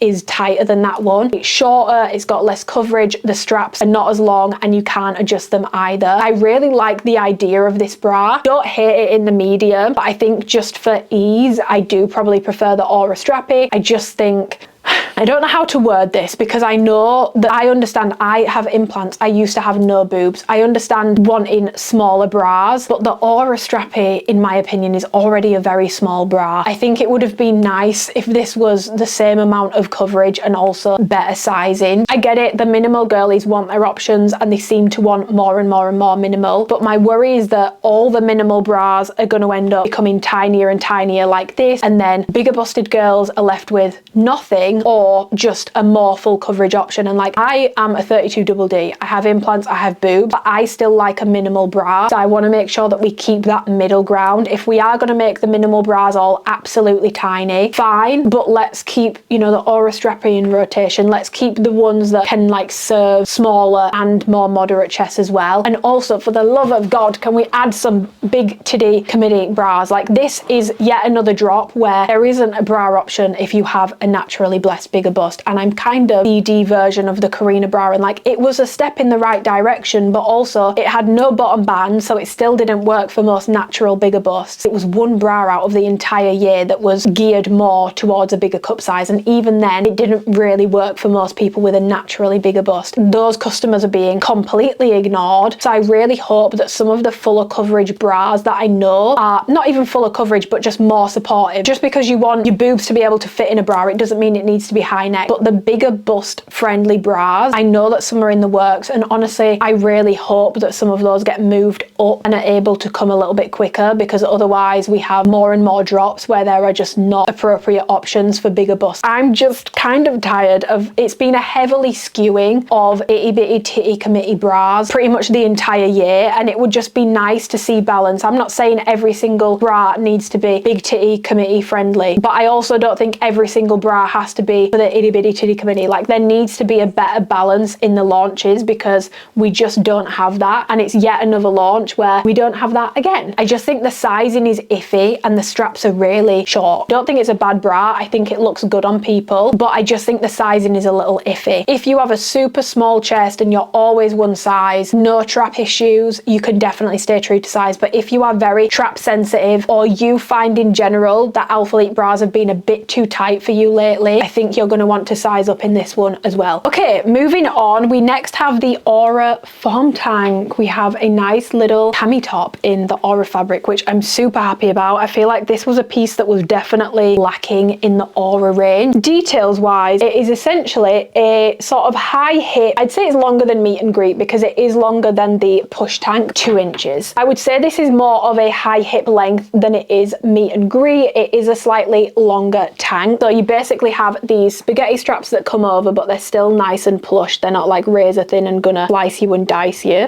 Adjustable with tonal adjusters, and they very much move smoothly. It is still quite a low cut top option, but it's not as low cut as the push tank in my opinion. So in terms of the chest width on this, it is actually a little bit more narrow than the push tank, 7.75 inches, whereas the push tank is, I believe, 8.5 inches. So it's about 0.75 inches narrower, more of a scooped neckline, and it doesn't, even though I'm saying it's more of a scooped neckline, it doesn't sit as low as the push tank in my opinion. It sits a little bit higher on the chest, which is obviously fantastic if you have a bit more boob going on. It does also have like an actual shape built into it, so the waist is a bit more cinched, and then it obviously flares a little at the bottom. Alphalete internal branding at the back. It's very, very, very discreet. You can barely see it. It just scoops at the back. For these, because it's a more lifestyle fabric, I feel like I will wear these more with joggers. It's not really a gym top for me, so this is something I would reach for a lot, whereas I wouldn't really reach for the push tank in the same way, because I would rather have like a buttery soft fabric. I feel like for my basic tank top, I want buttery fabrics, not seamless, outside of the gym in terms of like the basic cami. She does also have a built-in shelf liner, and it does come with padding. I take the padding out, and the amount of space in this is 5 inches, so it's the exact same amount of space that you get in the push tanks. If your boobs don't fit in that, they also won't fit in this. The good news is that the bottom band of the liner on this top is actually about 0.75 to an inch wider, so you won't find it as snug on the underband. So if that was the issue for you with the push tank, you might honestly prefer this one. And yeah, it's single lined throughout, so it's not double lined, it's single lined. It has a lot of stretch to it, nice and stretchy. And in terms of the length on me, this is like a high hip sort of length. It's definitely not a full length tank top. I'm like, at this point, am I ever getting a full length tank top from Alphalete? I did actually try this back in March, and I did ask if we could add extra length to it, but I was told no. I was told that we had loads of full length options coming, but we've had no full length tops this year. So I did try and weasel my way into getting a bit of extra length on this, but they said no. In terms of where this hits compared to the halter tank, it's very, very, very similar. This is just lower cut on the chest than the halter tank. So if you want more bust coverage, the halter tank will be better for you. But in terms of length, they are actually very similar to one another in terms of the actual body length, and obviously this has a lot of stretch to it as well, so you can pull it down. In terms of it sort of pinging back up, you will get that when you walk. It does move around, and when you put your arms up, it does roll up a little bit, so it does definitely move around. But in my opinion, it's not as bad as the push tank, and it's not as short as the push tank either. This is longer than the push tank by 2.25 inches, so it's a good amount longer. In terms of support, even though this has a shelf liner, it's definitely a low support bra. I would say you can wear it to the gym, but for me, this is more of like a lifestyle errands piece to wear with like leggings, straight leg pants, that sort of stuff. I wouldn't really put this down as gym top. I will also say as well, the straps have a lot of adjustability and they can go really long. So if you have really long shoulders, or like, you will be fine with this because you can really adjust them to make them incredibly long. You can also adjust them to make them tighter. That's the one thing that I do notice with this, is the straps do stay in place, but I do find that the tank can also pull down, and I do have to keep pulling it back up to make sure that my nipple doesn't come out. So it definitely does shuffle down, and it does require some readjusting. But yeah, in terms of comparing this to the push tank, I will pop them side by side for you. This one isn't quite as low cut as the push tank, has a little bit more length to it. It's obviously a totally different fabric. This one is more basic. Both have shelf liners, but this one doesn't have like the push-up impact. This one is just basically more of a lifestyle piece. I personally think these feel really nice quality. They feel way nicer than the push tank. Quality on these feels really, really good, and especially because they have a shelf liner, it's very much like a one and done sort of top. Like, you don't need to think about it. You can just throw it on with joggers, leggings, whatever you need.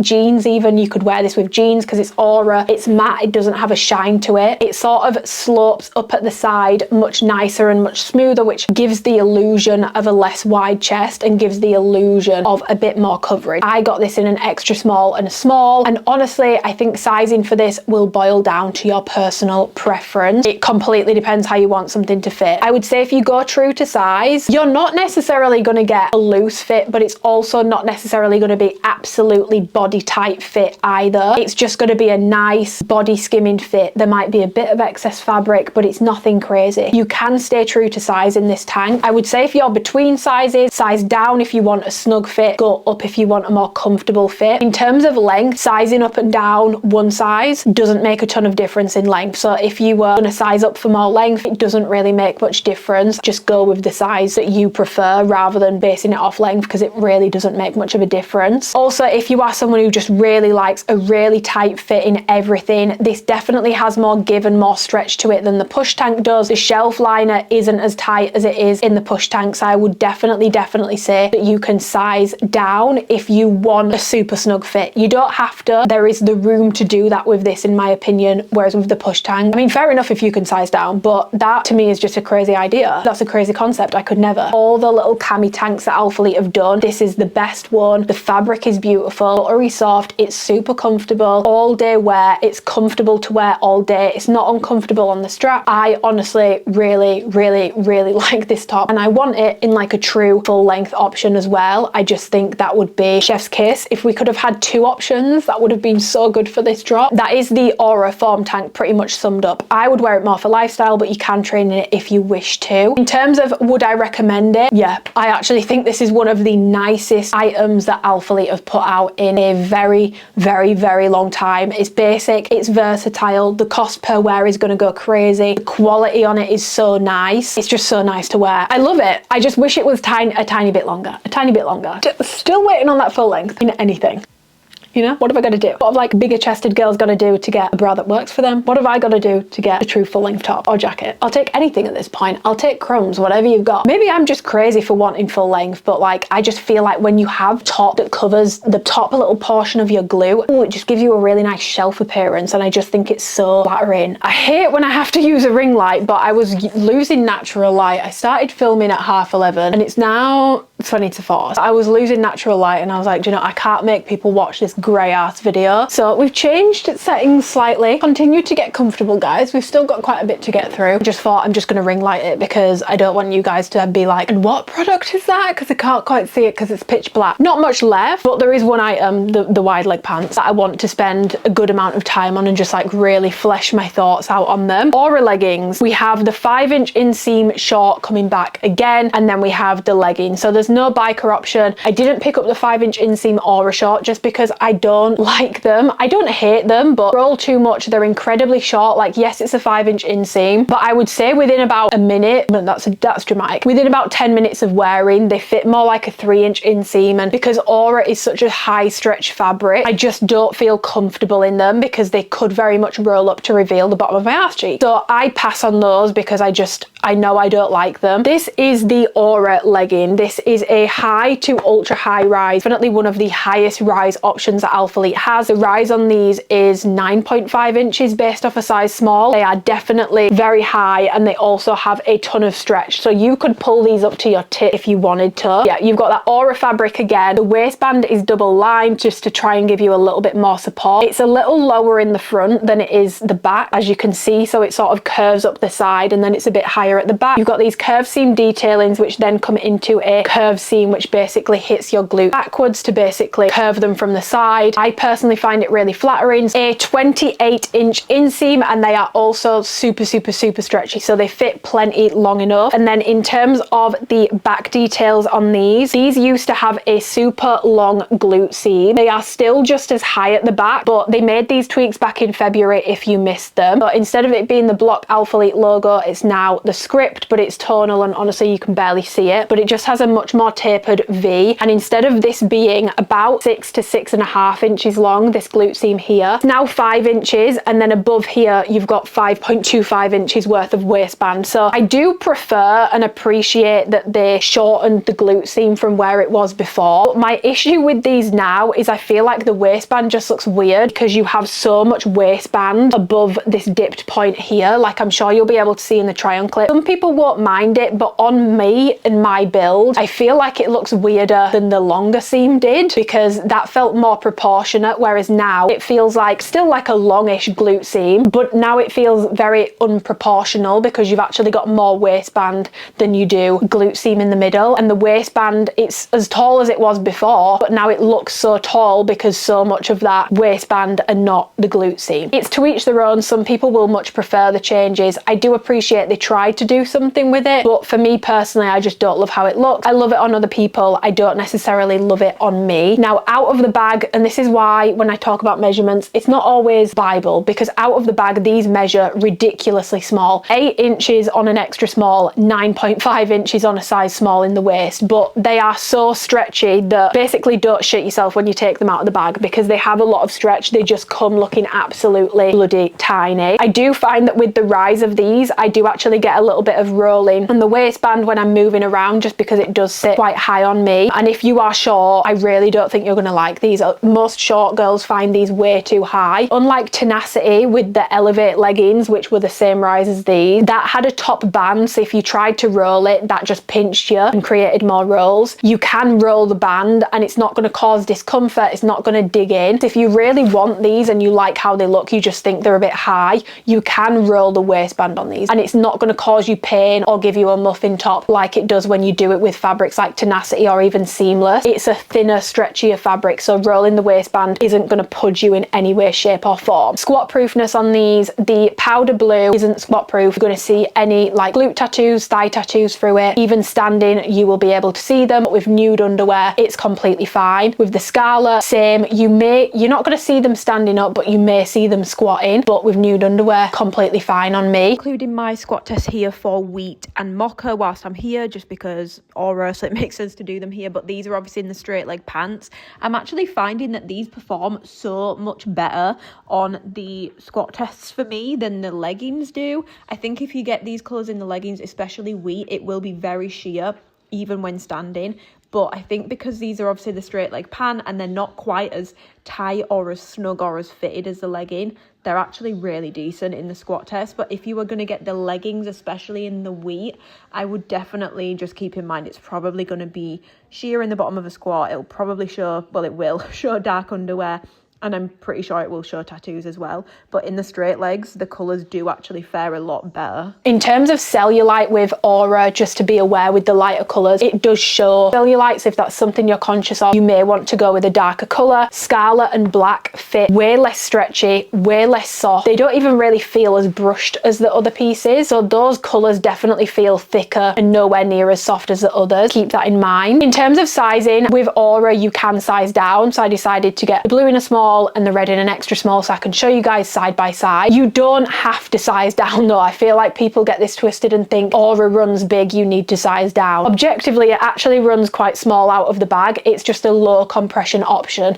so you can stay true to size for a comfortable fit. If you want more of a snug fit, it's still going to be low compression but a bit snugger, you can take a size down. But I can do extra small or small in these. The only difference I really notice is the bagging out on the knee isn't as bad in a size down. These do bag out on the knee through the day, which drives me a little bit insane. Not as bad in the extra small, but it still does it. And the camel toe is definitely worse in the extra small as well, which brings me on to that. These do give you a camel toe, and I can sometimes find it a bit uncomfortable with Aura, so do keep that in mind. The fabric does show sweat and it takes an awfully long time to dry. You can train in these, but I would keep them for low impact and lifestyle. I've trained legs in them before, but it's not the most durable fabric. It's very pill prone and it takes an awfully long time to dry if you do get it wet or sweat in it. If you are in the market for a low compression, throw on, comfortable legging and you like a high to ultra high rise, then you will really like the Aura leggings. For me personally, the legging that overtook these for me was the Everyday Core. The Tenacity Everyday Core is my favourite everyday legging now. I used to wear my black Aura a lot. I don't wear them anymore. I just wear my Everyday Core Tenacity legging. It's mid-rise, so I prefer it for that reason. It has a more flattering glute area. It's a bit shorter. It's got a hidden scrunch. You don't need to size down in them. They're quite a snug fit, but once they've molded to you, they are perfect. It's thicker, so it's better for colder weather over here in the UK. I don't feel like my legs get cold when I go out on a walk. Also, Tenacity doesn't bag out behind the knee. That's my favourite everyday basic legging from Alphalete. If you want low compression and a high rise, you might really love Aura. It's not a bad product. I just don't love it and I don't reach for them anymore. Is the Aura legging, and like I said, you can definitely stay true to size. If you want a more snug fit, you can go a size down. And if you are between sizes, I would probably take a size down in these. Hi, so I'm sure you've heard by now, I'm just having to pop this insert in to explain,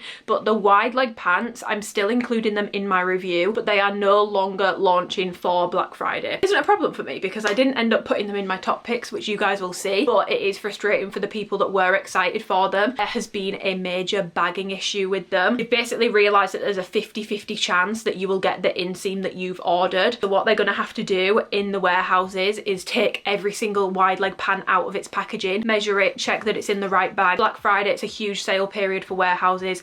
That's going to take a few weeks, so they're hoping that they're going to launch in December. Really frustrating because I don't know if they are going to do the 10% plus the 10% with a code because it won't be Black Friday anymore, but I think they will, to be honest, but I don't have anything confirmed. They might decide that they're not going to do that. So yes, the wide leg pants will be dropping. They're not cancelled or anything like that. It's just they want to make sure, and I'm glad that they've caught this, that you guys don't have that experience, because it would probably, especially for those of you like in the EU who might be ordering for the first time in years, you don't want to have that experience with your first order where it comes and you've been given the wrong inseam. Would much rather them do this and you guys have a shitty experience with ordering and getting the wrong thing. So I just wanted to explain that, but you guys can refer back to this little review of them when they do drop, but I'm going to leave it in the video because I spent quite a lot of time talking about them, going over them, fleshing my thoughts out on them, and you guys know if I have any updates I will always keep you guys posted, but I don't think there is going to be an update on these in this insert. I am kind of nervous about this because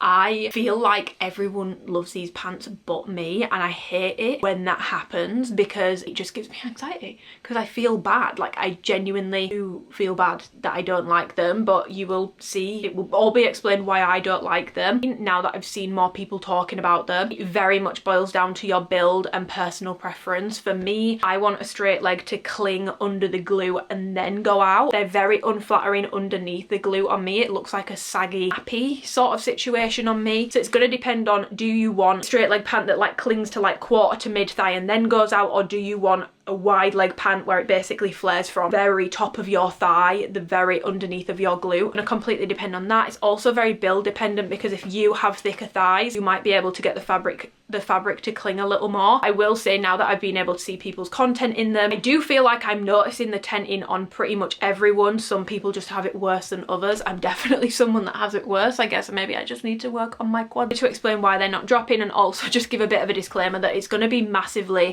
dependent on how you feel a straight pant should fit, and also your build as well, and also what you're using them for, because Infamous ones, they tick both boxes for me. They're very comfortable and they're very glute flattering. These ones, yes, they do have a shorter glute seam and a hidden scrunch and bells and whistles that the other ones don't have. For me and my build, and I would say I have normal glutes, the whole like high and mid-rise thing has shown me that I definitely don't have long glutes. It just creates so much discomfort for me. In my scenario and my body, the comfort has been traded for a more intense butt look, and I honestly don't really think it makes it that much more flattering, just to put it bluntly. But it depends. If you really want something to go right up the arse, you will probably love these. But for me personally, it's not, don't mind it in the gym, but I don't really want it in a straight leg pant, because I like to wear my straight leg pants for hours and hours and hours and just not have to think about them, travel in them. I claim that I'm kind of scared about this review of them, because I feel like, I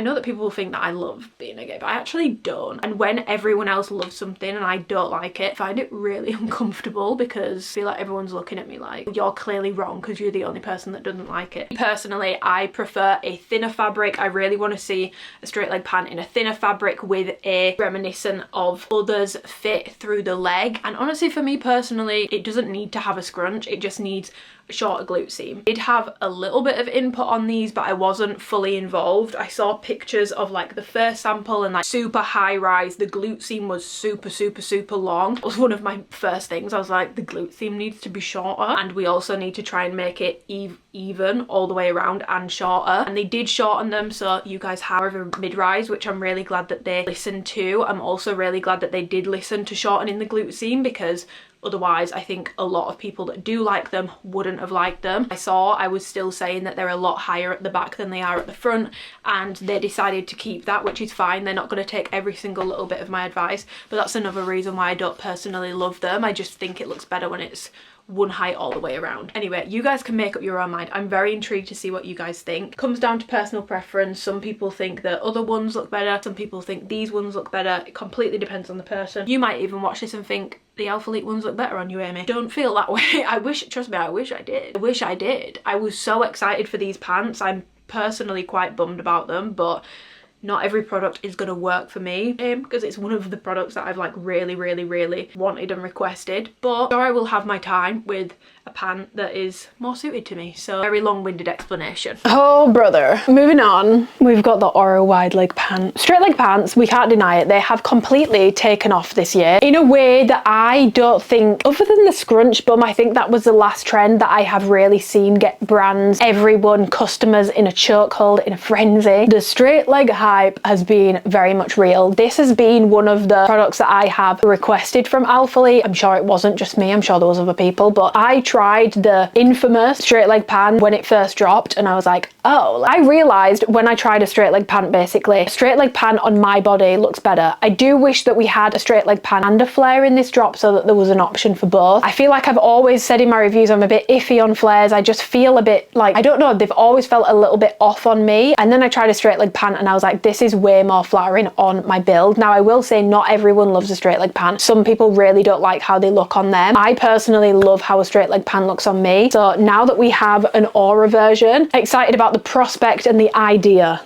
of this. Heavy on the idea of this. There are details that I need to run you through, and then we're going to go into sizing, lengths, comparisons, because these are coming in regular and long. The regular is meant to be 33 inches. The long is meant to be 36 inches. I'm saying meant to be because I have had some discrepancies with mine. The rise on these is actually different. These are more of a mid to high rise as opposed to a high to ultra high rise. The rise on the Aura wide leg is 8 inches as opposed to the 9.5 inches on the legging leggings and shorts and all the other Aura pieces. So these are mid to high. Obviously it's a very stretchy fabric, so you can pull it up a lot, but these are meant to sit mid to high rise depending on your torso height. You have the same detailing in terms of like the waistband is a lot more dipped at the front than it is the back, just like the leggings were. That I find the dip more excessive on these. Like I really notice that these curve at the side more, and then you have the curve seam that comes down the side here, and they come into a wide leg pant, a very long wide leg pant. And then in terms of the back, they are a little bit different on the back as well. So again, you've got the Alphalete signature logo here. It's tonal, it's super small, you can barely see it, but the difference here is they actually have a much shorter glute seam on these, and it's a hidden scrunch glute seam. So this one looks basically puckered, and what this means is on body it doesn't look like this, but it means that when you put it on, it just naturally sits in between your glutes and it gets right in there. Whereas with Aura, you're not really going to get that as much because it's a straight seam and you might have to maneuver it a little bit more. So the Aura seam is obviously completely flat down here, whereas the wide leg seam, you can see it's more of like a hidden scrunch effect. Like it has the wrinkles and it's also thicker as a result. Like you can see it has like body and structure to it on this one, and it almost like shoots out at the bottom here. So it's a hidden scrunch detailing rather than it just being a completely flat seam, which does cause issues for me. I wish that they'd just done like a normal seam but made it shorter than the standard Aura. So on the Aura leggings, it's 5 inches on an extra small. The wide leg pants, it's 3.75 inches on an extra small. So it is actually closer to Amplify basically in terms of the glute area. It's much shorter, it's got more of like a V sort of curve to it, and obviously the waistband doesn't hit quite as high, 1.5 inches less rise overall. In terms of the length for these, they are coming in regular and long. The regular is meant to be 33 inches, the long is meant to be 36 inches. Now if you've never bought a straight leg pant before, just a little bit of education, you need about 2 to 3 extra inches of fabric than what you think you need. The way that you're going to work out which length you need is you're going to measure your inseam. You're going to go from crotch to the floor. Mine is 31 inches, so you're going to put the tape measure right in the top of your crotch and take it all the way to the floor, because this isn't a legging, it's a pant, so it needs to hit the floor. What does that measure? For reference, mine measures 31 inches, but generally if any pant is less than 33 inches in length, it's normally too short for me. I don't know what it is. I think maybe my glutes and thighs eat up a bit of the fabric. I can't really do less than a 33-inch inseam for a like fitted pant or like a flare. So what that means is for a straight leg pant, I'm probably going to need 36, 37 inches, probably no more than that, but about 36 inches is good for me, because basically what happens with straight legs is they ride up immensely, and all straight legs do it. It's not an Alphalete problem, all straight legs do it. They ride up so much in the crotch, so you lose about 2 to 3 inches of length, and you need to factor that in. I know a lot of people who buy long from brands, like I buy the long option from another brand, and I'm not tall by any means. I've got a 31-inch inseam, which I feel like is pretty normal. I'm 5'6", but do not go off high. I feel like this is where people go wrong with pants. You need to go off inseam, because you could be short but have a really long leg. You could be tall but have a really short leg. So go off your inseam, and then you need to add an extra couple of inches to work out whether you need regular or long. So for example, if you have a 29-inch inseam, you would probably get on much better with the regular. If you have a 32-inch inseam, you might be looking at the regular and thinking, I'm going to get the regular because that's 33 inches, so it'll hit the floor. It's going to ride up a crap ton, and it's going to end up being way too short for you. So you would actually probably be better with the long.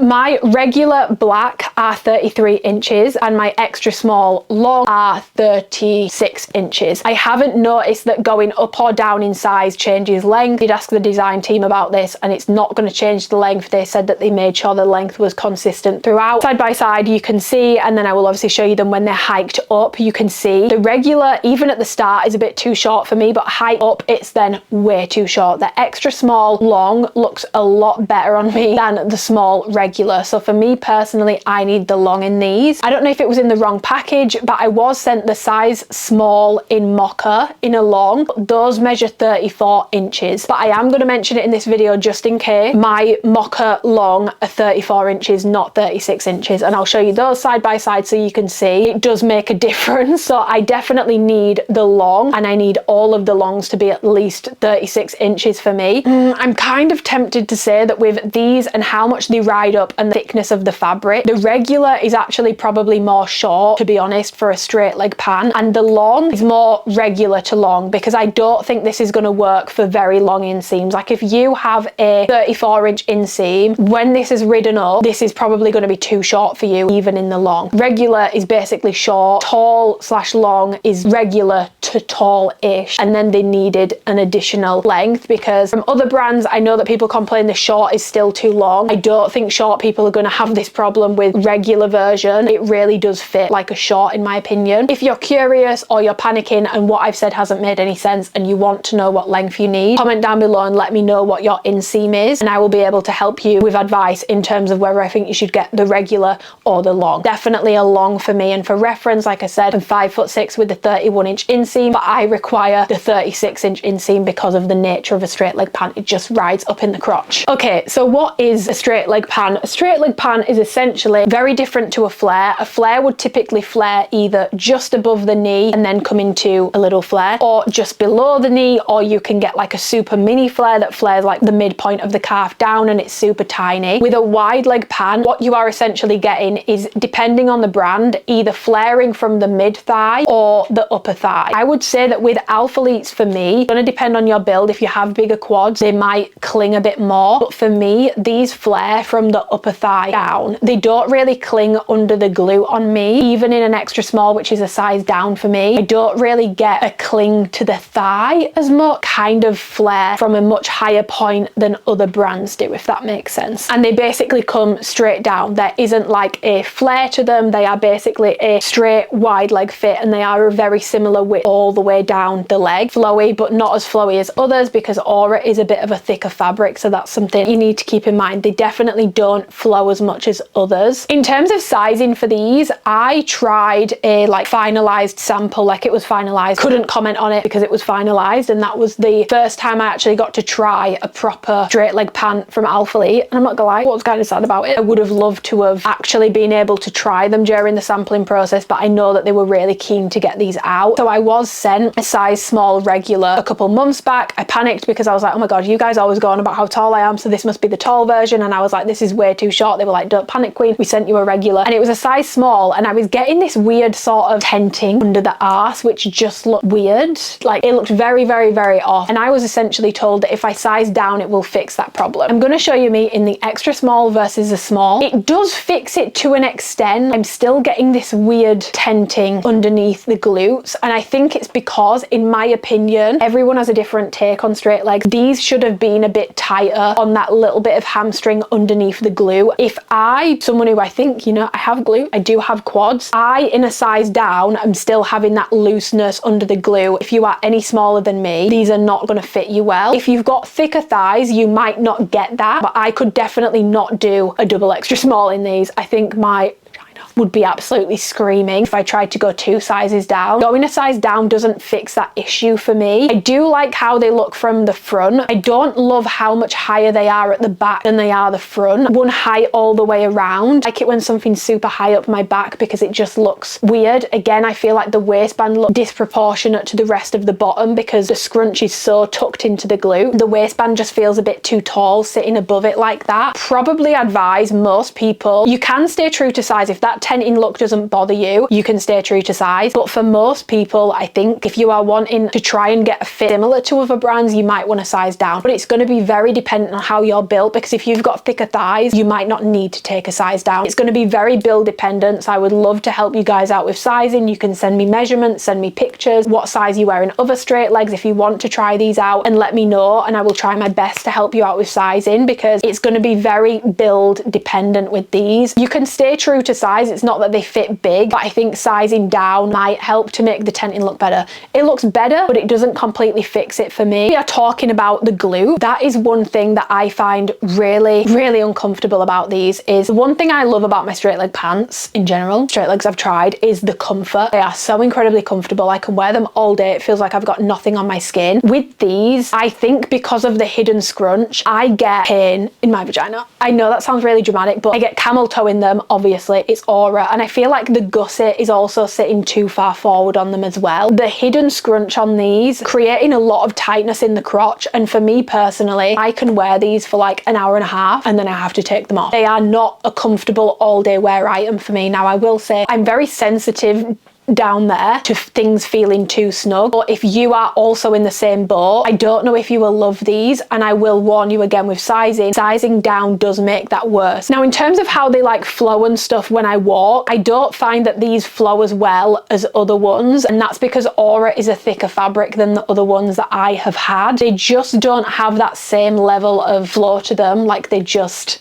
don't. They don't have that same level of flow. They're a little bit more, not rigid, but they sit a bit more rigid. They don't have the same flow to them. I don't think Aura is the right fabric for a straight leg pant. I think it's too thick for a straight leg pant. Issues we're having with the tenting might be fabric related. The issues that we're having with how it sort of hangs on the leg might be fabric related. The flow of them not being as flowy, definitely fabric related. On the flip side, this is a thicker fabric than the other straight leg pants. It is a thicker fabric than that. So if you are someone who finds that fabric too thin, you feel like everyone can see everything in them, you will probably actually prefer these because they feel a bit more secure. They're a little bit more compressive, and they might give you a bit more security in terms of the thickness of the fabric. There are pros and cons to both. When they first came out, my soft black pair, they are mid-rise. The glute seam is about 4.75 inches. They fit really nicely. They flow really nicely. The fabric is like buttery soft, super thin, super flowy. Recent drops, they've increased the rise. Theirs are actually high rise, and the glute seam is now about 5.25 inches, I believe. So the glute seam has gotten longer. I don't find them as flattering on the glutes. The seam doesn't like tuck in the glutes as nicely, and there's been a lot of fabric discrepancies with those as well. With these, they actually have a significantly smaller glute space, 3.75 inches, even compared to the original 4.75. These are still more short glute friendly, and they're gonna sit in the glutes a lot more than the soft motion ones did. I don't think these have the same flow as the Honor ones, and I feel like because of this fabric, like I said, all straight legs with movement, they ride up in the crotch region, so you get a lot of fabric. With Aura, that's more uncomfortable because it's a thicker fabric. With the other ones, you don't notice it as much because it's a thinner fabric. Crotch situation is nowhere near as uncomfortable on the other ones. It's much more uncomfortable on these ones. I think there are elements of those ones that are better, and there are elements of these ones that are better. Other main difference between them is they do have a different fit. In my opinion, the Honor ones drape more from like the mid to mid thigh, so you get more tightness under the glute. Now I do still get a tiny little bit of tenting, but it's nowhere near as much as what I get in the Aura ones, which is why again I just feel like they should have been a little bit tighter under the glute. But it's a thicker fabric, and then it might have just made them like a flare because of how thick the fabric is. You can't get that drape. These are definitely less drapey than the other ones. And in terms of length for comparison, originally their long was 36 inches, it's now 37 inches. Ours is 36 inches. So those are the differences. But I will say I feel like regardless, even comparing 36 to 36, I get less length out of the Aura because I feel like they ride up more, and because the fabric's thicker, you lose a lot more length on these. And I also do appreciate with the other ones that the waistband is the same height all the way around. I wish that the Aura ones had that as well. I'm really honestly quite impressed with how quick they were to respond to this trend. Personally, I do think it's not quite perfect. I think if it had had more wear testing, it could have been perfected a bit more. Being completely honest, I don't love them. Because we've got a wide leg pant, it's going to be very high. It's different, and that comes with pros. It also comes with cons. But for me personally, the main thing for a straight leg is the drape, the flatteriness, comfort, and these aren't as drapey. I would say these are very flattering, especially on the V seam. It's very flattering on the glute, but the under glute area, not quite as flattering. Comfort, the hidden scrunch in the crotch area is just so uncomfortable. Yeah, it's very, very, very, very uncomfortable. I think we need a lighter fabric for a straight leg pant, and probably no hidden scrunch because it's just not comfortable. Me personally, I'm not training in a straight leg pant. I'm wearing them all day. I'm running errands. I'm going on a coffee date in them. It's something that I want to put on and not have to think about, and I don't have that with these because the crotch is so goddamn uncomfortable. In terms of sizing on these, I think it's entirely dependent on your build and preference. For me, I prefer extra small long. Like I said, if you need help with the inseam, please just message me, let me know your inseam, and I will help you out with it. I promise. Like, I will get back to you. I pinky promise. I will help you with it, queen. Just message me and I'll be there. I don't think anyone's probably going to want a size up in these. I think it will be a case of going true to size or sizing down depending on your build and preference. If you have thicker thighs, you're probably good to stay true to size. I don't think you'll need to go down. For me, it's not my favorite thing in the world, and it's just not all that comfortable, being completely honest, and I just think the fit isn't quite right. Knowing the timeline that they did it in, it's impressive, but I just don't, these are just not quite right for me. I have no other way to slice it or dice it. They're just not quite right for me, and I feel like, almost feel pressured to say that I love them because I feel like they're going to get a lot of love, but I have to speak my truth, and this is just my opinion. Some people might love them, and that doesn't mean they're lying. This is just my experience. I've got a sensitive vagina, okay? I don't want things all up in my grill. I'm a veteran of a straight leg pant, so I feel like I know a straight leg pant well, and I know what I like in a straight leg pant because I've had them for a year, and these are definitely not 100% quite right for me personally. Definitely more of a lifestyle piece, but for me personally, it's not it. Oh my god, guys, we're launching socks. This is hilarious. Why is the chair spinning?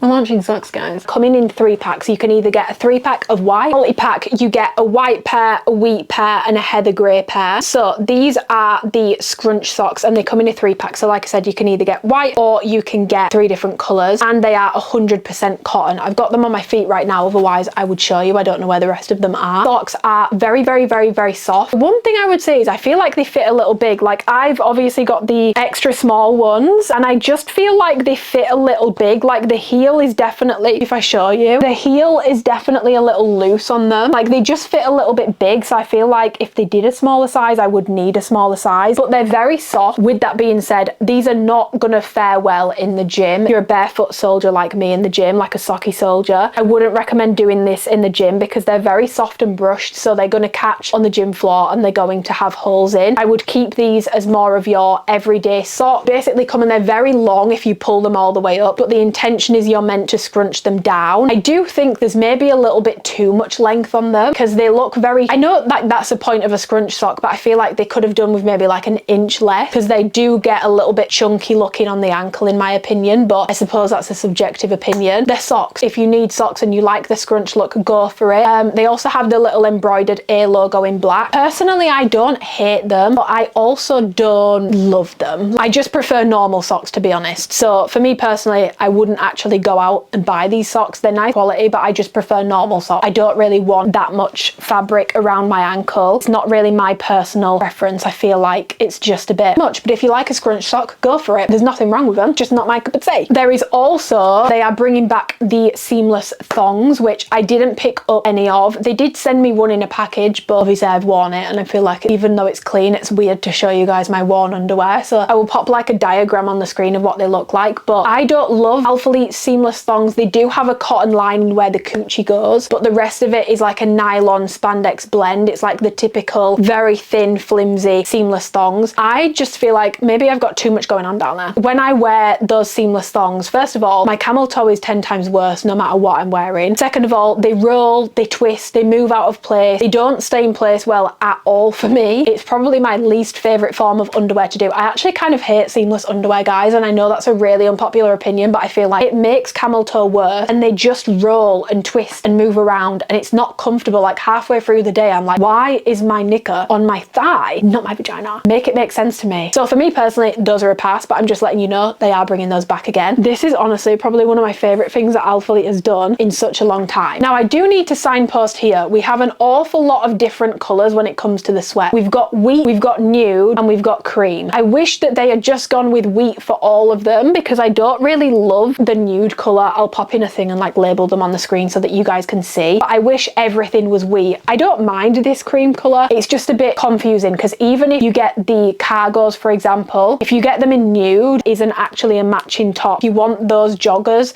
there's actually no matching top for them. So I wish that everything had been done in wheat personally, but this is the women's fleece jacket and these are the details. So it basically has this collar here. She's a little stiff, but not like too stiff stiff to the point where it's uncomfortable. Not tight around the neck when you zip it up. You have enough room, it's not uncomfortable. You then have a completely tonal zip. I love the fact it is completely tonal. You then have the little A logo here, which is stitched in. I really like the stitched in logos, so much more elevated. Selfishly wish it just said Alphalete, but then have two little pockets here, which also have no zippers to them. And then the lining of these on the inside, so where the palm of your hand goes, fleece lining, so that's what your hand's going to be brushing up against. On the outer side, it's sort of that like rainwater, raincoat type fabric.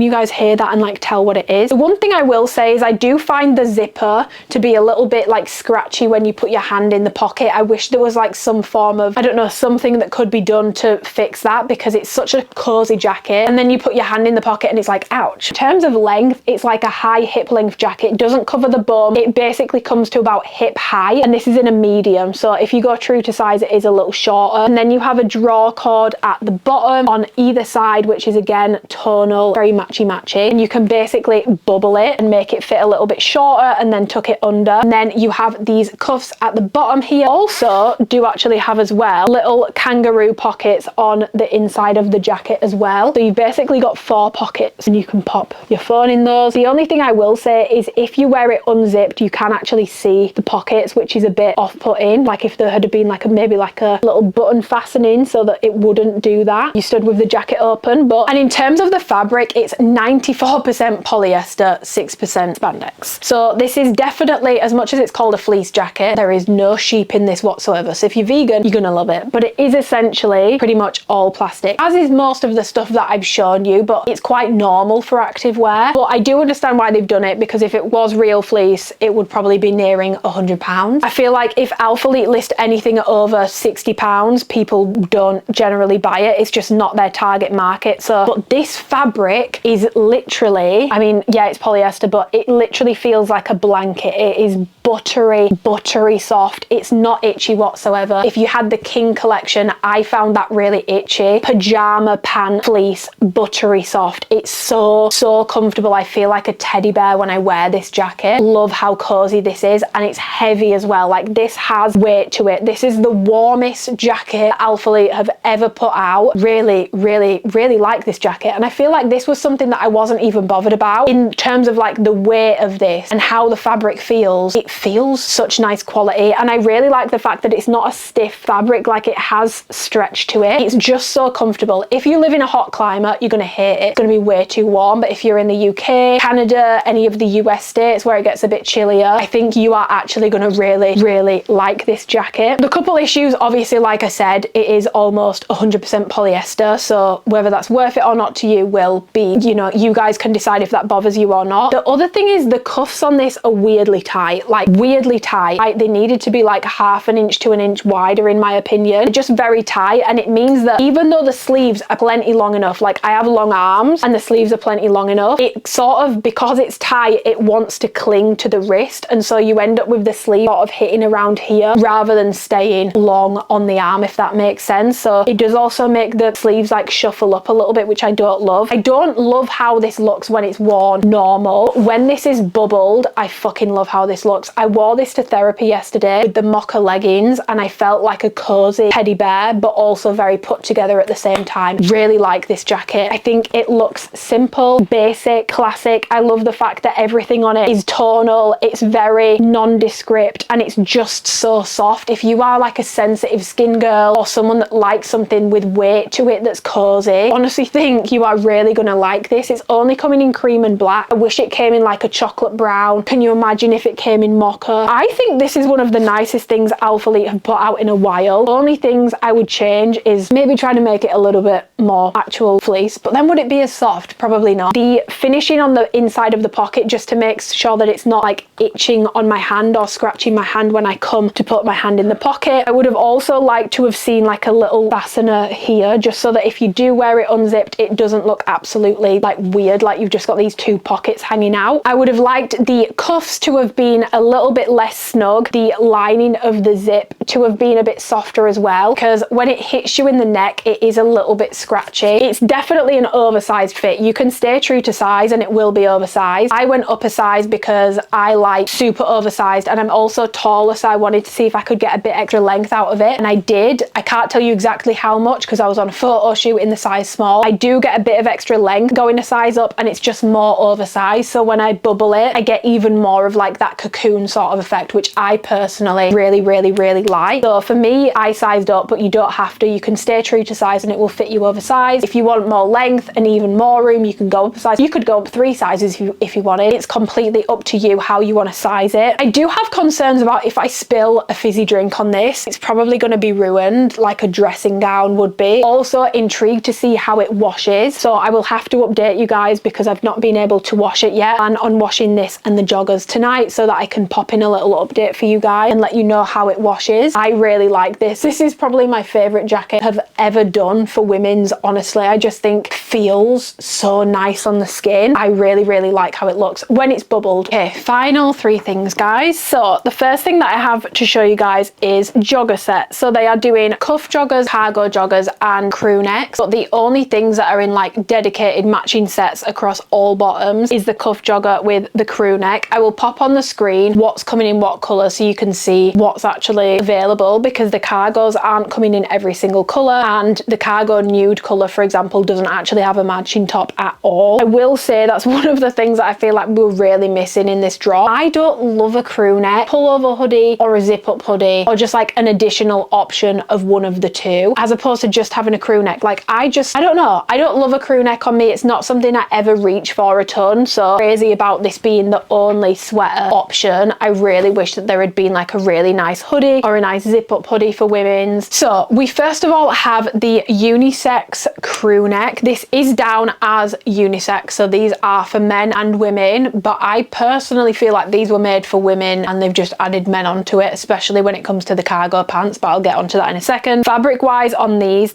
are 55% cotton, 45% polyester, the exact same fabric blend as Origin. In my opinion, these feel a bit heavier. I'm not complaining about, I'm not mad at. They just feel a bit weightier and a bit warmer, but in terms of the actual fabric blend itself, it's the exact same, so it's super brushed and soft. But obviously you can expect it's going to wind up looking like Origin. Like I'll show you the inside of my Origin and the inside of this. My Origin have been heavily washed, so they've really bobbled. Honestly, they're not really soft anymore, whereas these ones are obviously fresh, super soft. But as you can see, even when I just go like this, I don't know if it's going to show up on camera, but there are little fuzzies flying everywhere. So do be aware when you wear these, especially if you get the darker colours or the red, you are going to get lint and fluff all over your clothes. So I would wash them maybe once or twice before you start wearing them over things when you have the intention of removing. Do not put them on the dryer. I've done it yet because I've not washed them yet because I've not had time to do so and time for them to dry yet, but I am going to wash them and I'm going to pop in an update here on my shrink test. The way I do my shrink test is I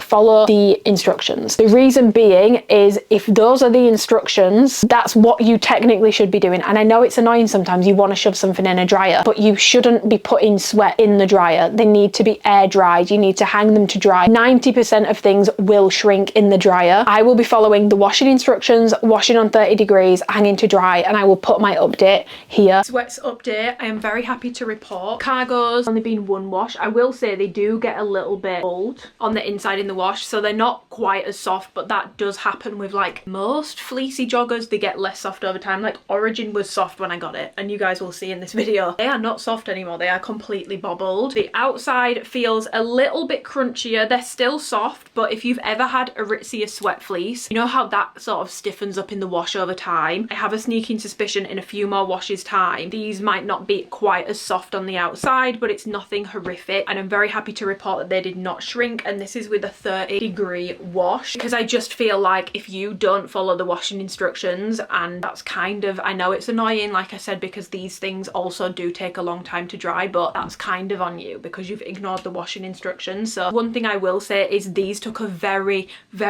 long time to dry, so obviously the longer something takes to dry, it can get a little bit stinky. Luckily for me, I was able to put these on the radiator in my house, but if you don't have the sort of radiators that you can hang things on, I would definitely recommend recommend like a heated area or something like that, because otherwise they will take a long time to dry, especially with the pockets. Joggers, again, no shrinkage. These feel honestly just as soft. They've lost like a tiny little bit of softness on the inside, but they're still super soft and still super comfortable. So same again, no shrinkage on those. And then I'm honestly really impressed with how the fleece washed. Thought it might go a bit weird in the wash, but it's actually washed really well. Long time to dry because it's so heavy and thick. So just keep in mind that this isn't gonna be something you're gonna want to be washing regularly. Maybe probably get black for that reason, especially with makeup and stuff, it will come off. The fleece jacket is just as soft. The cargos did lose a little bit of softness, but they're still super soft, and the cuff joggers are completely fine. And in terms of the outside, it feels softer than the Origin and like crew necks and joggers did. It has like a more brushed feel on the outside, in my opinion. I wouldn't say it's like heavy. The heaviest and softest to date. I know I'm going to get asked to compare this to the Origin crew neck. I don't have mine anymore because I don't wear crew neck, so I just gave mine away to friends and family. So I actually don't own one anymore, so I can't compare them. But what I can tell you is the details of this one. So you've got this rib brew neckline shot. You do have the A logo on these pieces on the left chest outline of the A, so it's not a thick logo, it's quite thin actually, and it's tonal. And honestly, from a distance you really can't see it, so I don't love it, and I do wish it said Alphalete instead. You really can't see it that much, so it's not bothering me as much as I thought it was going to. You've got a nice dropped shoulder, you've got a cocoon style sleeve, little ribbed cuff sleeves at the bottom. It's not like the classic zip where it was super loose at the wrist. They do go nice and tight, so you get a nice little cocoon effect on the wrist. It does have a bit of a cinch, so it doesn't like flail off the body, it does come in a little bit. Me personally, this looks crazy when it's completely untucked. I just don't like how it looks. I would never wear a crew neck like that. So I will show you how that looks lengthwise. The medium on me, if I pull it right down, it hits me just past the glutes, but it wouldn't stay like that because it will just ping back up. So I would say probably going to fit most people around mid glute to hip sort of height. The way I prefer to wear this is I basically tuck the band under and give it like more of like a slouchy cocoon sort of look. I just think it looks better like that. I don't have two sizes to show you because like I said, we didn't actually get a ton of pics for how big this drop is, so I was only able to get it in a medium, but I'm very happy with a medium. I like my things super oversized. I think if you go true to size, it's not going to be tight, it'll still be oversized, but it won't be like big oversized. I wouldn't say this is like a huge fit by any stretch of the imagination. I do like my stuff oversized admittedly, so I went up and I'm very happy that I did. I feel like it has a nice oversized fit. It's not drowning me, it's super comfy, it's super soft. I really like the colour as well, and obviously if you are gonna pair it with, it's not the exact same. Sweat Sets is actually a bit creamier than the wheat in Aura, but you could wear it with the matching Aura leggings or the straight leg pant. It's in the wheat shade, but obviously it's a little bit different to the Aura one. And I just really like this colour. I think this is much nicer than the nude, which I'll show you when I get onto the cargo pant. It's just a really nice creamy shade. I don't love a crew neck, so I'm not going to say I love this, but I'm not mad at it. For me personally, I just wish we'd had a hoodie option. But if you liked the Origin crew necks, I think you're really going to like these. Very comfy, very cozy. Then have the unisex cuffed jogger. And this is what I mean when I say I just feel like these were made for girls and they've just labelled it as unisex. But to be fair, I actually don't care, because for years, women's have had to put up with men's joggers, which they then claim are unisex. They've got a like 17-inch long crop. Quite frankly, the men can eat cake on this drop with the unisex joggers. I don't know, like the waistband is giving girly, like it's very scrunchy looking and very thick looking. These are essentially a high-rise cuffed jogger. I believe the Earth Dye one was about 14-15 inches. This one is 13.5, so it's still quite a long crotch area, but the waist on these is definitely thicker and more plush, and also the fabric is obviously the exact same as the crew neck that I've just shown you, so it's 55 cotton, 45 polyester. You have the little A on the side here, and again you can barely see it from a distance. Honestly, you really just can't really see it, guys. It's very subtle. And then you have two pockets on the side, there's no zip in them, and they just have this sort of like stiff jersey fabric in terms of the fabric for the pocket. It's not brushed on the inside, I wish it was. Inseam for these, they are 29.5 inches in inseam. In my inseam it's 31 inches to the floor. To my ankle, I'm pretty sure it's more like 28 inches inches. So these are actually plenty long enough. I actually have to roll these up. I would say if you are tall, these are definitely going to be tall girl friendly. If you're short, these might actually drown you a little bit in terms of the length of them. Are only coming in one inseam option, which is a massive shame. I wish that Alphalete had offered 2 inseam options for the joggers as well. I just feel like any pant or jogger, it really needs at least 2, if not 3 inseam options. They come into a cuff at the bottom, which you can then roll, which I have been doing. Cuff is a little bit loose, but I did also get these in a medium, so that might be why. But when I roll it, it fits pretty perfectly, to be honest. Same fabric as the crew neck. I definitely think that this is the most lush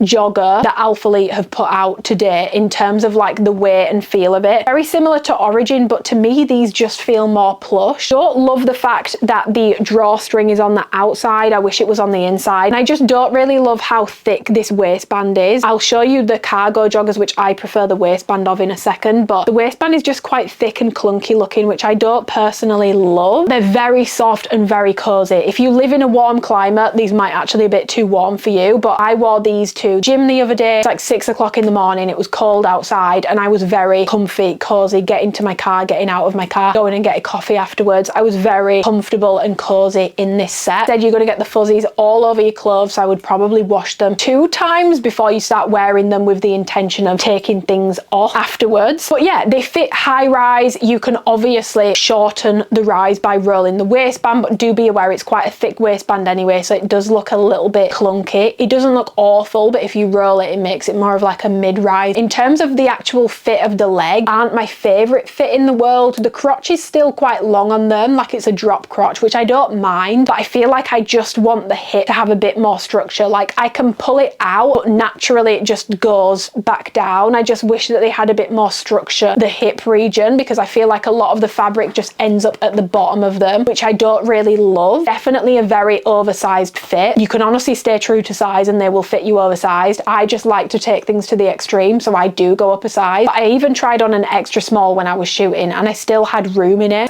You can basically size these to your preference. I do prefer a medium in these and I'm very happy with that size. There's nothing wrong with them quality wise. I just feel like for me personally, 1, I do prefer a straight leg jogger. 2, they're just not my favorite fit in the world. Also not my favorite in terms of the waistband. Like I said, I just feel like I prefer an internal drawstring. A bit more shaping to the hips would be nice. I just feel like maybe a zip pocket on the inside of the jogger. If I had this in the fit of the Here Comes a Sun jogger, that would be my favorite jogger that Alphalete have ever done. Okay, final item, the unisex cargo jogger. These ones have a slightly different fabric blend. They feel very similar, but they just have a slightly different blend. 47% cotton, 53% polyester. So these are less cotton, more poly. I feel like these ones do feel a bit thicker, but I also think that's probably because of the pockets. It makes them feel weightier. I'm fighting for my life. I get it because it's unisex, so we've gone for prison grey. Please, how many times do I have to ask for a nice creamy vintage grey? Prison grey strikes again. So manly to me. I just feel like it's not very feminine at all. If you love it, I love it for you. For women's, can we get some like creamier, lighter greys, like vintagey, like Princess Diana sort of vibe? That's what I thought this was going to be. No, it's prison grey again. So these are quite different to the ones I've just shown you. They have a much smaller waistband, which I personally prefer. Also a much more cinched waistband. So just to let you guys know, reference, the joggers that I've just shown you have a 14-inch waist based off a size medium. Cargo joggers have a 13-inch waist based off a size medium. So they actually fit a little bit snugger in the waist, have a shorter waistband, which I personally prefer. The drawstrings are also on the inside for these, which I personally prefer again. And then they have a much shorter crotch. As much as it says unisex, this is a women's fit in my opinion, because it has a much shorter crotch here. The rise on a size small is 11 inches on these, whereas on the cuff jogger, it's 13.5 inches. So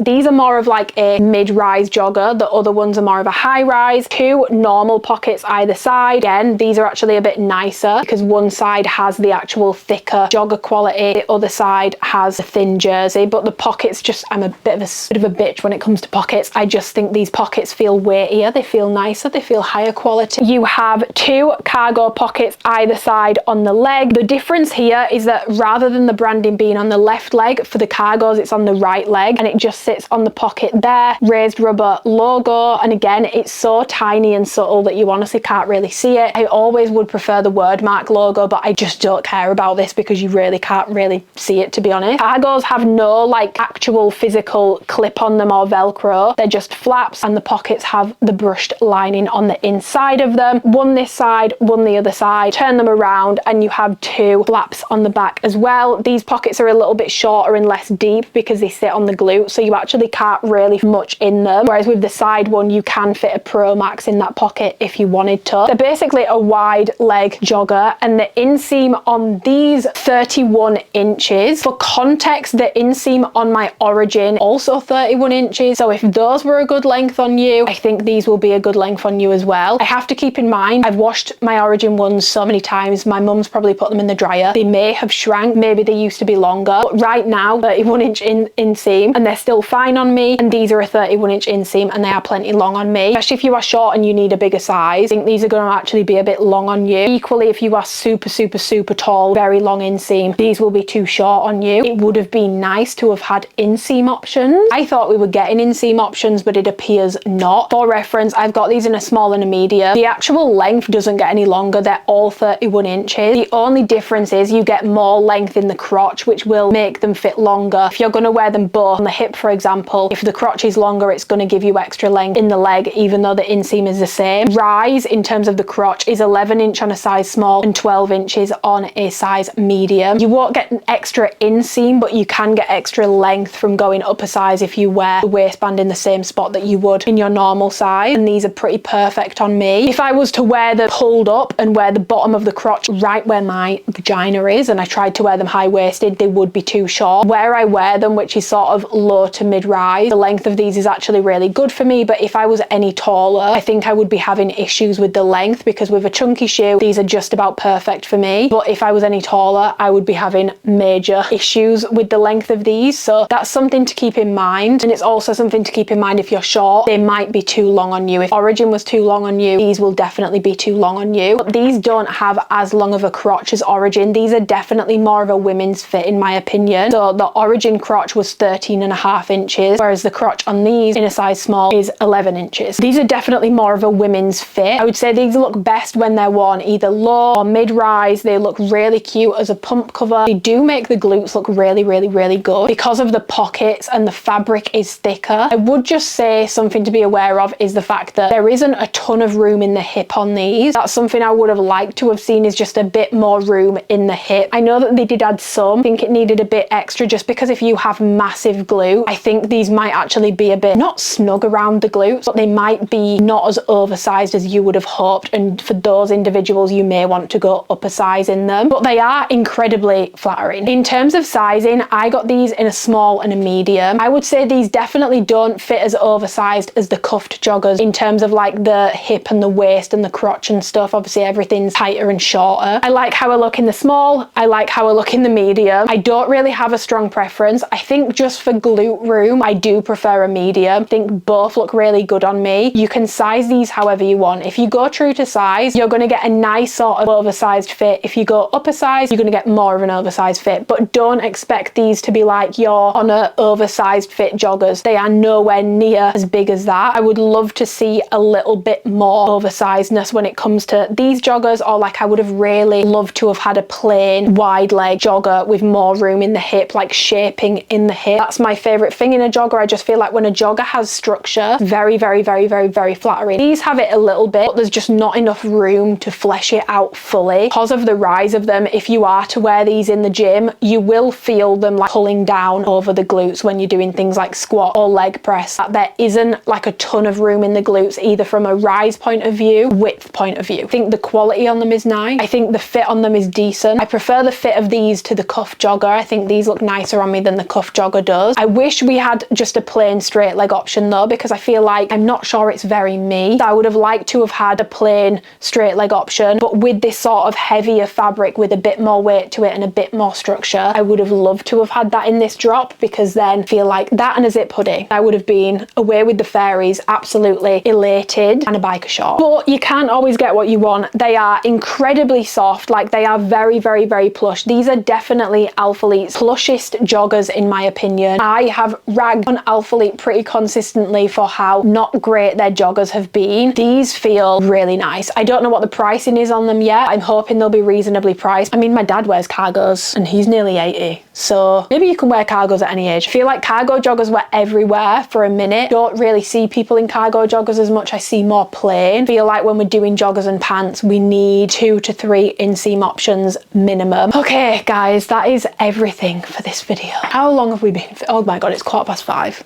Holy shit. Appreciate you guys spending so many hours with me. I've had so much fun. What a privilege to be able to sit and talk about activewear for 5 hours and 15 minutes. I am so lucky to do what I do. I'm so grateful to do what I do. So thank you for watching, for supporting, for using my code over the years. I can't believe this is my 6th Black Friday with Alphalete. Every single year I'm convinced I'm going to get sacked. Not going to lie. Can't keep, like, I'm on a sand timer. This has to stop at some point. I'm honestly flabbergasted, because if you'd have said to me 6 Black Fridays ago, by the way, you're going to have 6 Black Fridays with them, I honestly wouldn't have believed you. Here we are, and what a long way we've come from my uni room doing the reviews. Like, it's actually crazy how much things have changed since my first Black Friday to now, and it's all because of you guys, so thank you very much. In terms of my top picks overall on Alphalete, I'm gonna do a separate video for that. That'll be up in a few days time from when this goes up. I'll do a separate video of all my top picks. In terms of my top picks from this launch, halter, push tank. No, the sizing is not perfect, but I just fucking love how that outfit looks when it's all together.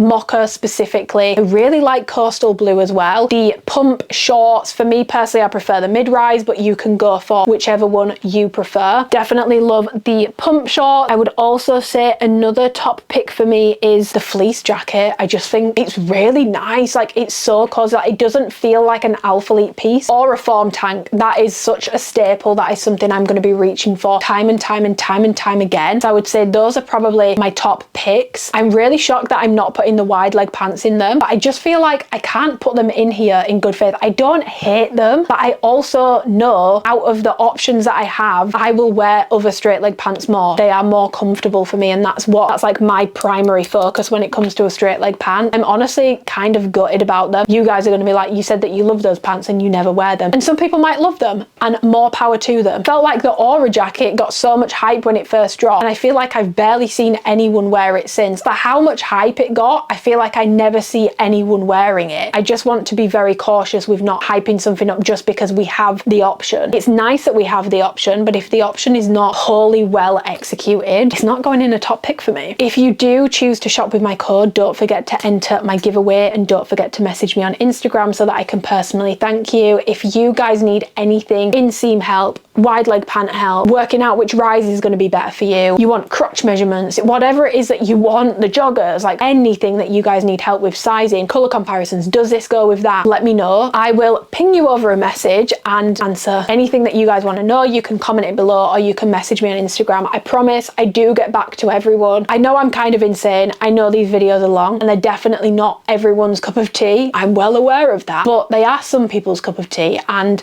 for the people whose cup of tea they are, I appreciate you guys so much, because I must take up a lot of your very precious time. We're all very busy. We all have shit going on. It really does mean the world to me that you care about my opinion enough to listen to me talking about something for so long. I just genuinely really care about activewear. I care about getting you guys the right sizing, the right recommendations, and really like to go in depth with things. And I'm very lucky and fortunate that I found people online that also appreciate that. So I appreciate you guys so much. Thank you for allowing me 6 Black Fridays with Alphalete. That is crazy work. I am so grateful. Like, 20-year-old me that was filming that first Black Friday video with the brand back in 2020 would literally shit her pants if she knew everything that had happened over the past few years. Thank you so much, because it does mean a lot to me, and you guys have changed my life, and I'm forever grateful for it. So I will see you guys in my next video. Overall favorites from Alphalete for Black Friday, once my voice has come back, because no one wants to listen to this raspy bitch. Thank you so much for watching. Goodbye.